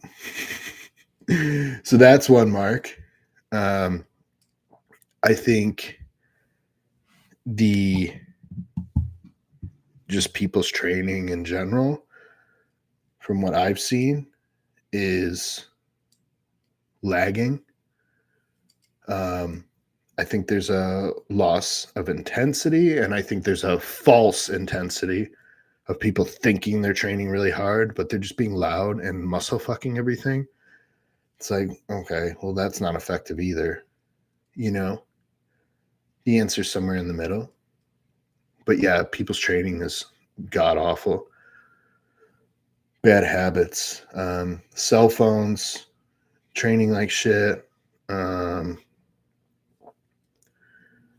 posing in every fucking mirror. I think that's a bad habit. Like, wait until your workout's done, go pose in the posing room. Stop fucking doing it in the middle of the gym. You look like a douche. I don't care who the fuck you are. Um, I don't know. I'm not gonna. Mark, you always come up with questions that just make me bitch about shit. Stop it. Stop. I was just talking about being nicer. J Money, sleep is a huge game changer. Getting a CPAP has been the best thing I've done. Yeah, CPAPs are great. J Money, totally agree with David. Where I'm at with my cut, I've stopped watching bodybuilding content and just watching other shit. It's made me enjoy my bodybuilding way more.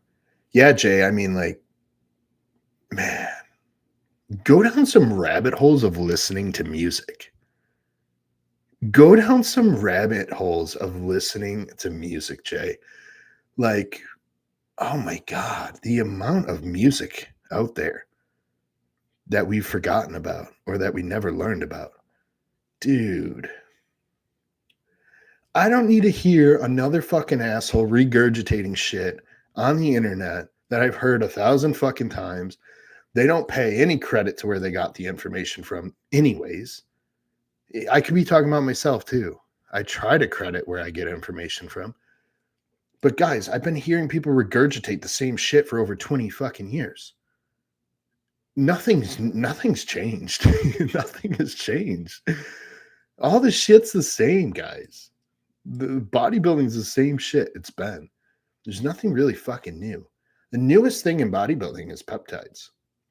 And I think it's good shit. But you have to be careful with who you're getting your information from.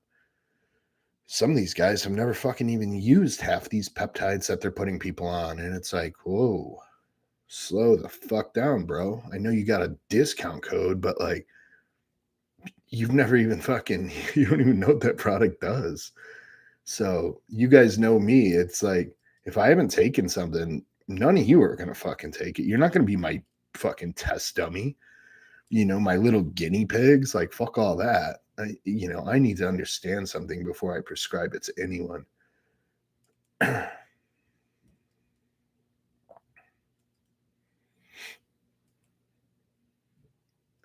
Tom says, I went from like 30 different YouTube channels to 3. Yeah. Raymond says, the pump is sacred. Yeah. Don't fuck with my pump. Floxer, Yeah, I think I'm I'm practicing being nicer this year. 15 minutes later, I will break your fucking legs. Yeah, like I said, I don't need to be nice in the gym. And that doesn't mean I walk around like angry at everyone or an asshole. I walk around and mind my own fucking business. I mind my own business and I just work. I just do my work. I don't try to fucking puff my chest out and be the tough guy. I don't care about any of that shit. All I care about is that fucking being present in that one moment that I get to myself. And that's my training. Don't fuck with my training or I'll break your legs. That doesn't mean I'm being a tough guy or like trying to fight people in the gym. I'm just using it as a saying. But no, that doesn't apply to the gym. I'm not trying to be nicer in the gym if that means that I'm going to ruin my workouts. You know what I mean? And again, on the same token, I'm not intentionally being an asshole because, guys, I wear my brand in the gym. I have a reputation to maintain, and I'm not going to be a fucking dick with Tommy John coaching shit on or even, wearing AJ shit. I'm not going to be a dick and ruin his brand. Like, wearing my Omega shit, Omega Amino. I'm not being an asshole wearing those clothes. Guys, I'm representing other people's companies. I have a responsibility. I have responsibility to be a decent human when I'm representing those companies, right? Just like when I drove my heating and air work truck, I'm not cutting people off in traffic. I'm letting people in. I got someone else's business on the side of my van. I'm representing someone else's company. I'm not gonna be a fucking asshole. You know what I mean? I take that shit serious. If I'm wearing someone else's brand, I'm gonna represent them well and responsibly. I'm not gonna be a dick. So fuck all that, especially my own brand. But even when it's not my brand, even if it's someone else's company, I take that responsibility very serious, very serious. Imagine if I had fucking an Omega Amino shirt on and I fucking yelled at someone in the gym or cursed someone out, and they're like, "What the fuck, this guy? He's wearing this fuck that company too." Whatever, whatever. You guys get what I mean.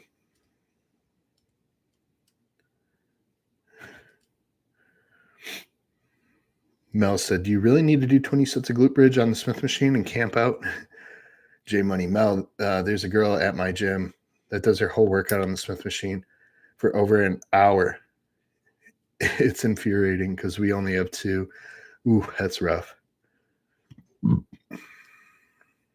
Matt said I was already my own lab rat before I hired you. Yeah. Foxer. Okay, fine.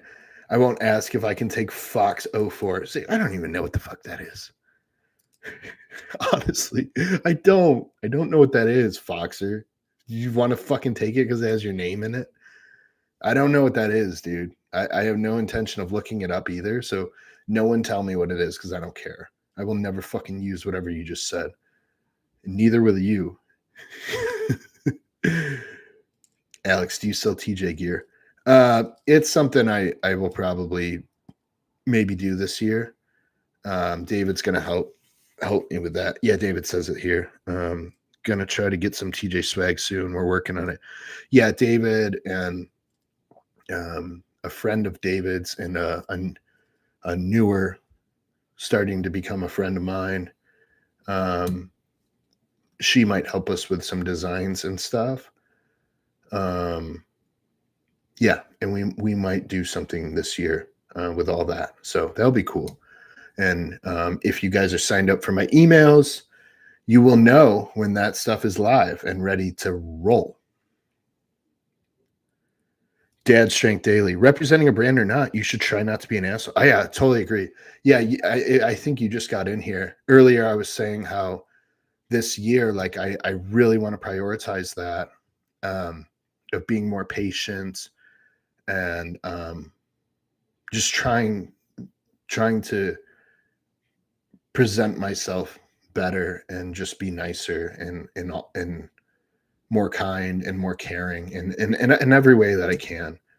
Um, so yeah, I agree. I agree, Dad strength. Yep. J Money, TJ flannels. Yeah. Yeah.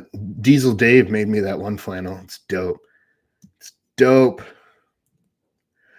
Alex, some shirts will be dope. Yeah, okay. Yeah, David, if you guys, if I see a demand for it, David and I are going to put something in the works. He's going to help me with that. So hell yeah, I need some more for my show. Yeah, a lot of you guys are in shows this year too. So that'd be cool. Nathan says, it's hard to be nice when it's 4 degrees out. You're not fucking wrong, dude. You're not wrong, Nathan. It's so true. Yeah. I'm trying to be nice, but my bones hurt. Let's see. Mel said, I see too many idiots on phone calls sitting on a machine. Yeah, that's crazy. To make a phone call in the gym is absolutely crazy. Foxer, Swagworks, I need something to buy before you let me buy more drugs. Yeah, you take enough shit, dude. You take enough shit. What else we got, guys? I'm going to give this another like 10 minutes. See if you guys come up with some questions.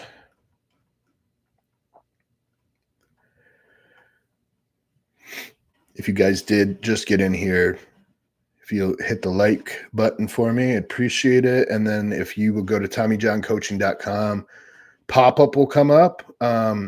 Sign up for my emails, please.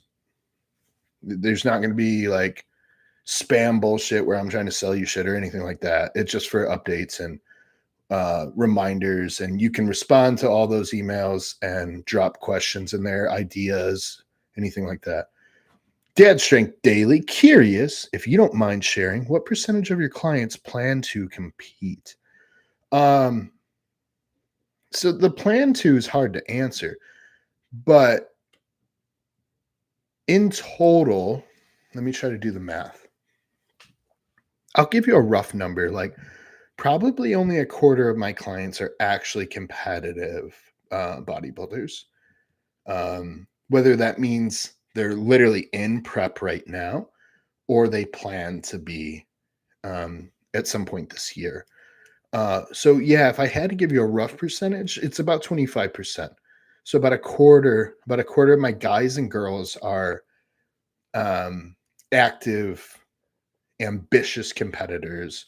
And then there's few that kick around the idea, kind of throw it out there. That percentage shifts a little bit. But about a quarter of my clients are competitors.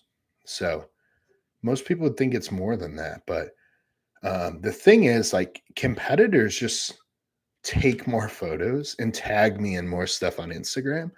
So a lot of the times when you see me sharing things, it is bodybuilders or fitness, bikini girls.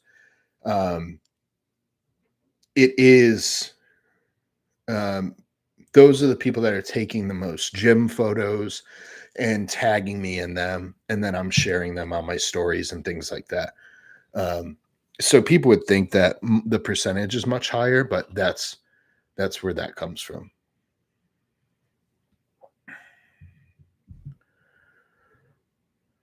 Foxer, is there a workout plan for a partially torn tendon? No, dude. No. Go get that shit looked at by a doctor.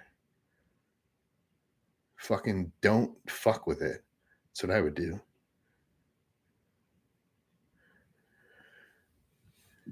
Mark said I plan on doing my first show in October. Yeah. Yeah, I got a few guys and girls that will be competing this year.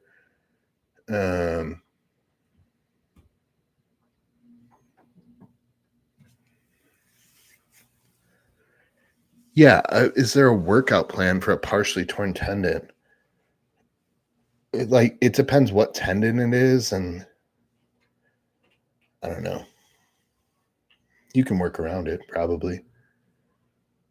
Depends the severity of what partially means. You know what I mean?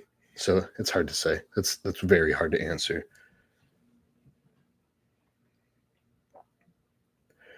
Matt said trying to get huge this year. You're getting there. You're working on it. We will get you huge. That's for sure.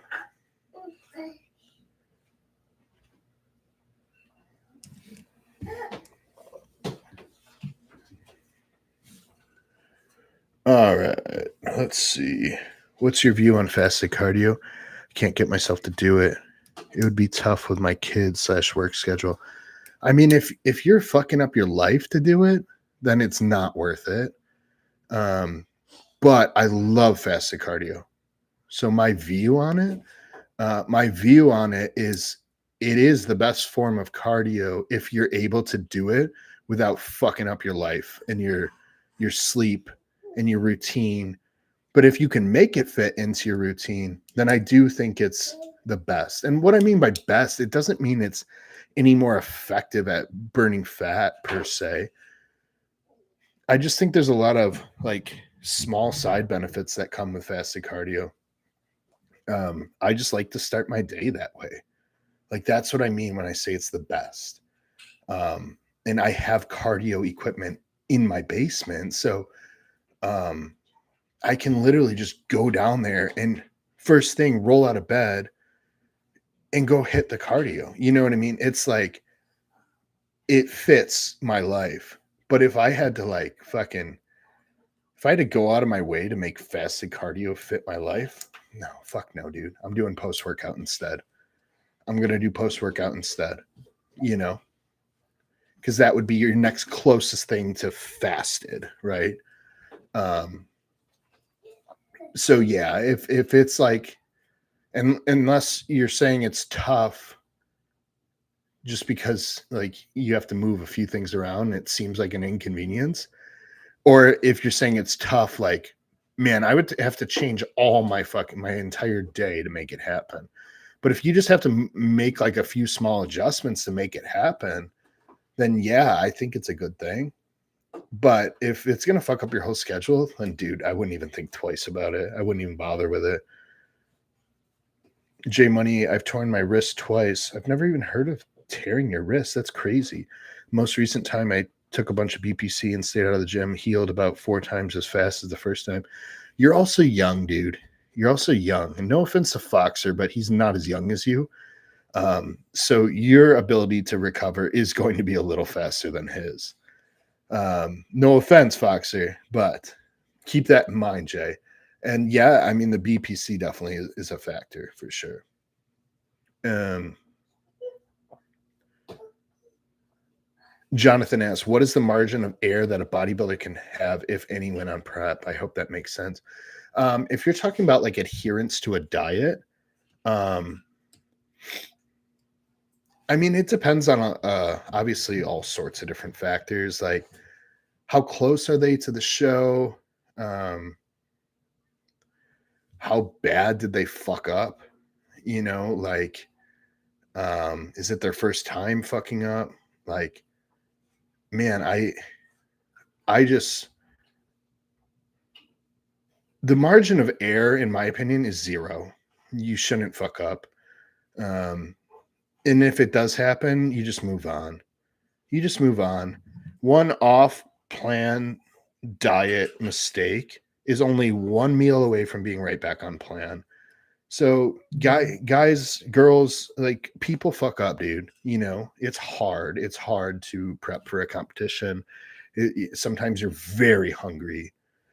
And after competition can be equally as worse or worse, equally as bad or worse. Um, so the margin for error, it should always be considered zero, but there is a margin. Don't get me wrong. I've had a lot of people fucking message me like, "Oh, so I just fucked up." It's like, all right, what'd you eat? They send me what they ate. Yeah, we're fine. Fuck it. Let's roll with it. And they end up in shape, guys. They ended up in shape. Um, you know, I try I try to be strategic with how I, you know, make my plans so that I can avoid some of that stuff. So like I try to incorporate when I can, skip loading or high days, things like that to help people lose some of that crazy focus on food. But it's still going to happen because bodybuilding prep is really fucking hard and no one talks about it. Like people say it's hard, but like, man, it can be hard. Amy's all done with patients for the day and she is back in the chat. Amy, if you have any questions, drop them in. I'm going to give this a few more minutes. Okay, Nathan, is one better than the other between doing a 50-minute cardio session on the elliptical versus two 25-minute sessions? No, Nathan, I don't think one's necessarily better than the other. The only time I would argue is like 50 minutes fasted in the morning might have a slight edge over 25 fasted and then 25 post workout. But again, you have to do what's most repeatable. So if you can't maintain 50 minutes every morning and two 25-minute sessions is more repeatable, like you can do that consistently, obviously the 2x25 is going to be better. Fasted cardio in the morning would indeed fuck up my life, so I'll pass. Yeah, dude, don't even fucking bother them, like for real. J Money, I think it's one of those things you just gotta let it heal if you're gonna work around. Yeah, no, I agree. Jonathan, any tips on how to get your heart rate to elevate for cardio on a non-training day or in the morning fasted? Yeah, this sucks, dude. This sucks. Having a hard time to raise it up and hold it there. Yeah, you have to come out of the gate hard, bro. You got to come out of the fucking gate hard. So as soon as you get on that piece of equipment, you got to start ripping, dude. You got to get in it. You know what I mean? You got to fucking dive in and start hitting it hard to get that heart rate elevated. And keep in mind, you're getting more effective and you're getting more efficient at cardio, like as your body gets better at it. So it actually becomes more difficult to get the heart rate up because you're in better cardiovascular health. If you can get your heart rate up in a hurry, you're probably out of fucking shape and you're probably not in great cardiovascular health. And that's with other variables. Like, but if you roll out of bed and like you start walking on the treadmill and you're at 135, man, you got some fucking work to do. But yeah, I mean, if you're struggling to get that heart rate up, it's technically a good sign. It means you're getting more effective, more efficient at cardio, but more efficient means we have to work fucking harder. One thing you could try that I've done in the past is put on a weighted vest. So you could pick up a weighted vest and do that on the cardio machine. You can do things like sets of abs in between some cardio work. So, start getting that heart rate elevated by doing some abs and maybe some like body weight squats. Try to get the heart rate up that way and then get on the cardio piece. Matt said, I feel attacked. No, it's not DLC like my box of cookies a few months ago. Yeah, guys, we've all fucking done it. We've all done it. Amy said post show is 1,000% harder. It's so much harder. So much fucking harder. Matt said 100% agree. Yeah, it's so much harder. It's so much harder post show. Your hunger is so much heavier. It's insane. I'm still ravenous, and my show was in fucking November. J Money, I had a large binge on Thursday and somehow only went up a half pound. Just woke up full as fuck and somehow dry. Not something I want to replicate, but it didn't turn south. So what you can take from that, Jay, is a couple things. You can start like strategically planning like a higher caloric day.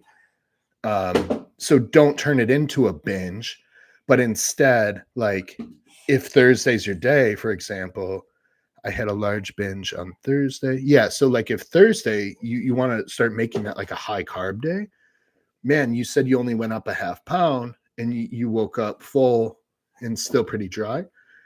So like, Thursday you could start making that a high carb day and start experimenting, maybe even like some light skip loading. Start like clean with sushi or something. Um, something like that. So yeah, that's something to take note of. Like, hey, I binged the fuck out on Thursday and I woke up like better. That's your body telling you something. Like maybe your calories might be too low, maybe. And so you could even work on adding in some calories to like your normal training days. So keep that in mind. Mel, I heard a competitive amateur talking about punishing a couple of boxes of Oreos on prep, and he obsessively did 8 hours of cardio. That's fucking stupid. That's so fucking stupid. So if you guys do fuck up on your diet, which it happens, don't try to unfuck it by doing stupid shit, right? Like, oh, I ate fucking 9 million Oreos and now I'm going to do 9 hours of cardio. It doesn't fucking work, guys. It doesn't work. Here's my two analogies I use, right? Let's say the speed limit on a roadway is 50 miles per hour. Okay. Speed limit's 50 miles per hour. You decide to go 130. Okay. You get pulled over by a police officer. And now you have to explain what the fuck you were doing. Well, the speed limit was 50 and you were going 130. So here's the deal that you try to make with the police officer. Listen, man, I know I fucked up and I was speeding like kind of excessively. What if I drive 30 miles per hour the rest of the way home? We got a deal now? Do we have a deal, officer? Guys, you can't unfuck what you already did. Fucking own it, and move on. Back to plan, right? You can't unfuck what you already did. No matter how much cardio you do, you just almost tripled the speed limit, and now you're asking the police officer, hey dude, what if I walk home? Is it cool? Will you throw the ticket away then if I just walk home? I'll leave my car here and I'll think about what I did on my way home. It's not going to happen. Second analogy, a little more callous and inappropriate. If you cheat on your partner, you can't just buy them flowers or you can't buy them a fucking gift and expect it to undo what you fucked up. Right? You can't do that. You can't unfuck stupid. You fucked up. Now own it. Now just get back to plan. Right? You fucked up. You got the speeding ticket. Now you better drive like a good little boy or girl for the rest of the fucking year. They're going to take your fucking driver's license away. Right? Those are my two favorite analogies. And good life lessons. Don't speed and don't cheat on your partner. And follow your fucking diet, you fat asses.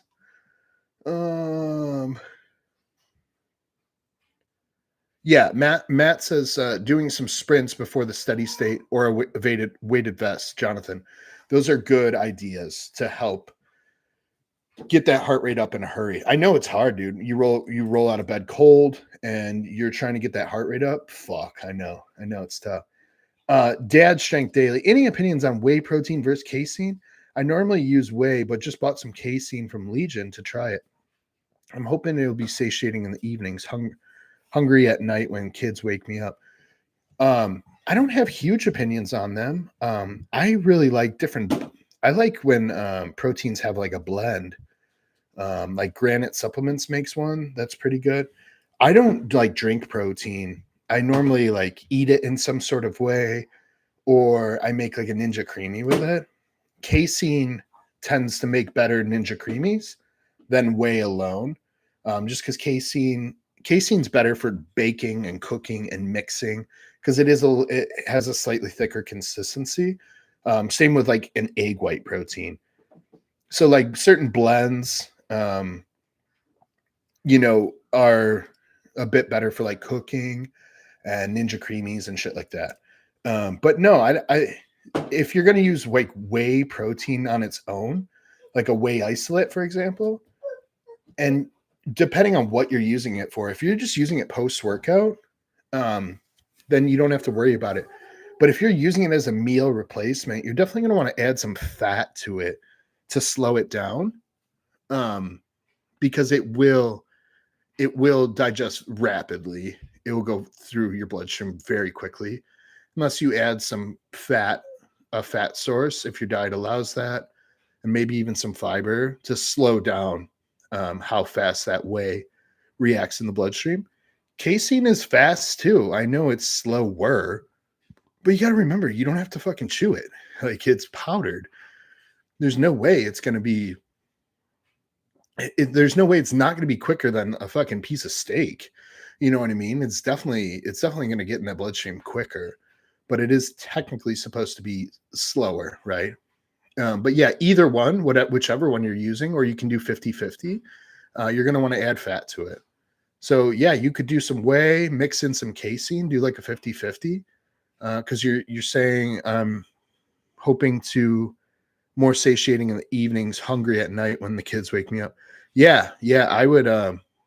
The Team Skip blend from True Nutrition is another one that blends a few, but I know you just said you already have these, so yeah, I would do. I don't have a huge opinion. I would probably mix them and add some fat. But yeah, no, you're good to go, dude.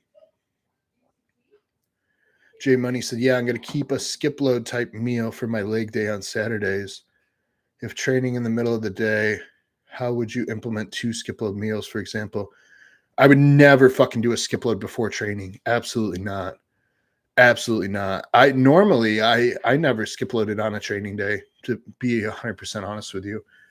I normally would skip load either the day before. Skip loads were always on Sunday for me. That never changed. So you bet your ass Monday and Tuesday were some big workouts planned. But so to answer your question, if training in the middle of the day, how would you implement 2 skip load meals, for example, one before and one after? Now, the way skip loading works is the meals need to be back to back. So I would do, if you're training in the middle of the day, I would do like a heavy post workout, like instantly post workout. So I would probably do, for me, I would do some sort of breakfast food. Like, protein doesn't need to be crazy high. So I would do something like waffles or pancakes or French toast with real syrup, um, and just maximize some of those carbs. I would hit that instantly post leg day. French toast from Trader Joe's, the frozen French toast from Trader Joe's is great. You fucking throw it in the oven. It's very quick, very easy. Use some real, genuine maple syrup. You can absolutely fucking kill carbs in that meal. And then let's say you have one more meal for the day. I think that's kind of what you're getting at here. And then I would do an additional meal after that, 2 hours later or whatever. And then if you did have a third meal, then you could potentially try the third meal. The way skip loading actually works is it's a prescribed window. So, like, you're supposed to eat your meals every 2 to 3 hours, right? So the way Skip would prescribe skip loading is he wouldn't necessarily prescribe it with the amount of meals. He would say 6 hours skip load, right? Or 9 hours of skip loading, or 12 hours of skip loading. So then it's like, okay, now you are left with some decisions, right? So let's say you get 6 hours of skip loading. You could try to do 3 meals at 2 hours apart, or you can do 2 bigger meals at 3 hours apart. So that's one way to look at it. Sometimes Skip would prescribe the amount of meals. That's how I always prescribe skip loading. Is I will say replace meals 5 and 6, or replace meals 4, 5, and 6. For example, right? Because all of my clients, for the most part, are eating every 2 to 3 hours. Some exceptions to that rule. Some people have it spaced out a bit further. Some people aren't eating 6 meals a day. Everyone's plan is a little different. So,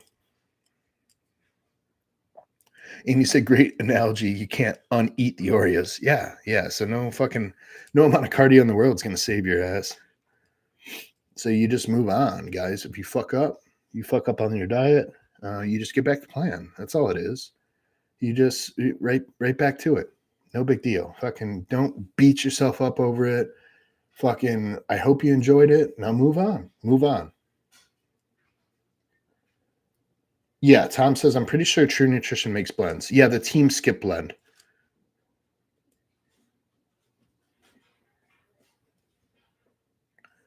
Tom said, I use a handful of toasted. I never know how to say that. I did anyway. For some fiber with protein pancakes and real syrup. For post workout, he's saying, yeah. I like the gluten-free waffles from Trader Joe's. And it's not like I care that they're gluten-free or anything, but they taste like funnel cake. So like those gluten-free Trader Joe's waffles with like powdered sugar and syrup, it tastes like a funnel cake. It's fucking wild. Really good option for a dirty like post-workout, whatever, higher calorie, higher carbs. It's really easy to get those fucking carbs in because you can eat a lot of fucking waffles when they're coated in syrup. So, all right, unless you guys have anything else, I'm going to sign off. Make sure you go to TommyJohnCoaching.com and sign up for the emails, please. This does not lock you into anything. It doesn't mean you have to be coached by me. It's just for reminders. It's for updates. Yeah, I take a lot of my questions from there. When sales are going on, through Omega Amino and Leviathan, those will be posted on there. When new content comes out, when I'm going live on YouTube, all that stuff's going to be communicated to you guys via email. So yeah, sign up for that, please. ChaseIronsForum.com. Go over there, get signed up for that. We have a community over there. Man, it's just great. It's great. Everyone helps each other. We have different resources for things where, they're tested and trusted. We have things like group buy-ins where things are being tested by us, right? So we know that there's no possibility for any fake COAs and stuff going on because our actual group is testing things. So we have ways to pitch in for stuff like that. So we're always looking out for each other, protecting each other, making sure that everyone's staying safe and getting quality products and things like that. So I'm going to sign off, guys. Thanks again, as always. When the video does come out, if you can leave a comment, share it, hit the like, whatever you guys can do to help out. I love that. Love it. Appreciate you all. I got my phone on if anyone needs anything. Otherwise, I will see you all soon. Thanks, guys.